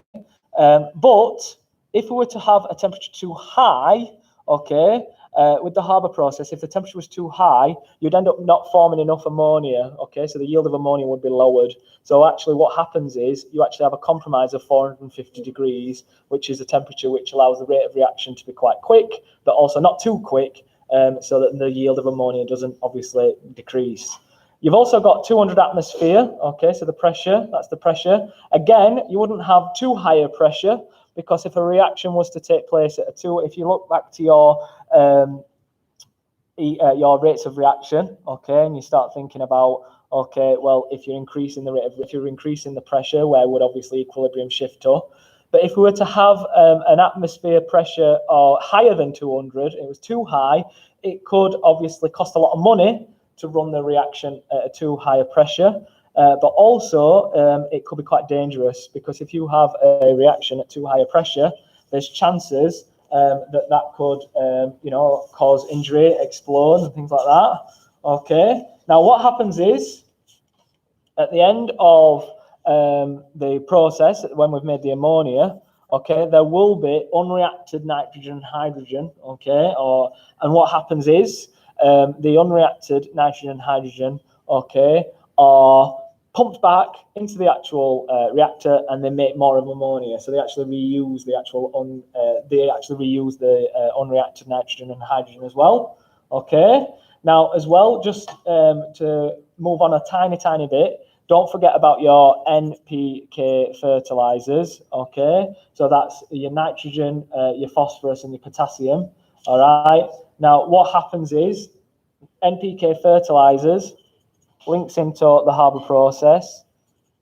Okay, your NPK fertilizers containing nitrogen, phosphorus, and potassium. Okay, what happens is these are the NPK fertilizers are salts. Okay, so the formulations of salts containing the appropriate percentage of elements. Okay, that you want. Okay, now just as well, trying to speed this up a little bit. I just want to talk about alloys as well, okay? And I also want to talk very quickly about corrosion, okay? So alloys, what are the alloys? Now, the alloys, okay, it's a mixture of a metal with another element. Okay, and we said another element because it doesn't have to be two metals. It could be a metal and a non-metal. So a mixture of a metal with another element. So, for example, bronze is an example of an alloy that we use, and that's copper and tin. Okay, and brass is another example of an alloy, and that is, again, copper and zinc. And also, we can actually turn gold into a bit of an alloy as well by adding silver, copper, and that's where your carat scale comes from. 24 karat gold being 100% gold, and 18 karat gold being only 75% gold, some of it being silver as well, okay, or copper. Then you've got your steel as well. Okay, so the steel is iron and carbon. Now, alloys are harder than just pure metals because obviously you've got different size particles, and the different size particles distort the layers, and the layers can't slide over each other, so obviously they're a bit harder. But you can also have high carbon steel, okay, and low carbon steel. And high carbon steel is very strong, okay, but it's brittle. However, but low carbon steel is very soft or softer, but it's easy to shape. So you can shape the low carbon steel. So depending on what you want the use for, whether you want it to be strong, the steel, you'd use a high carbon steel, or if you want it to be softer but being able to shape it into a sculpture, you'd maybe use low carbon steel. Okay. Now finally, corrosion. Okay, very quickly, corrosion. Okay. Now, this corrosion, put simply, is the destruction of materials by chemical reactions or with substances in the environment. So, for example, rusting, okay, on your iron, so forming iron oxide. All right, so rusting is an example, okay, of corrosion. Okay, now in order for corrosion to take place, you need air and you need water as well. Okay, for corrosion to occur. All right. Now, what you also need, okay, you can prevent corrosion.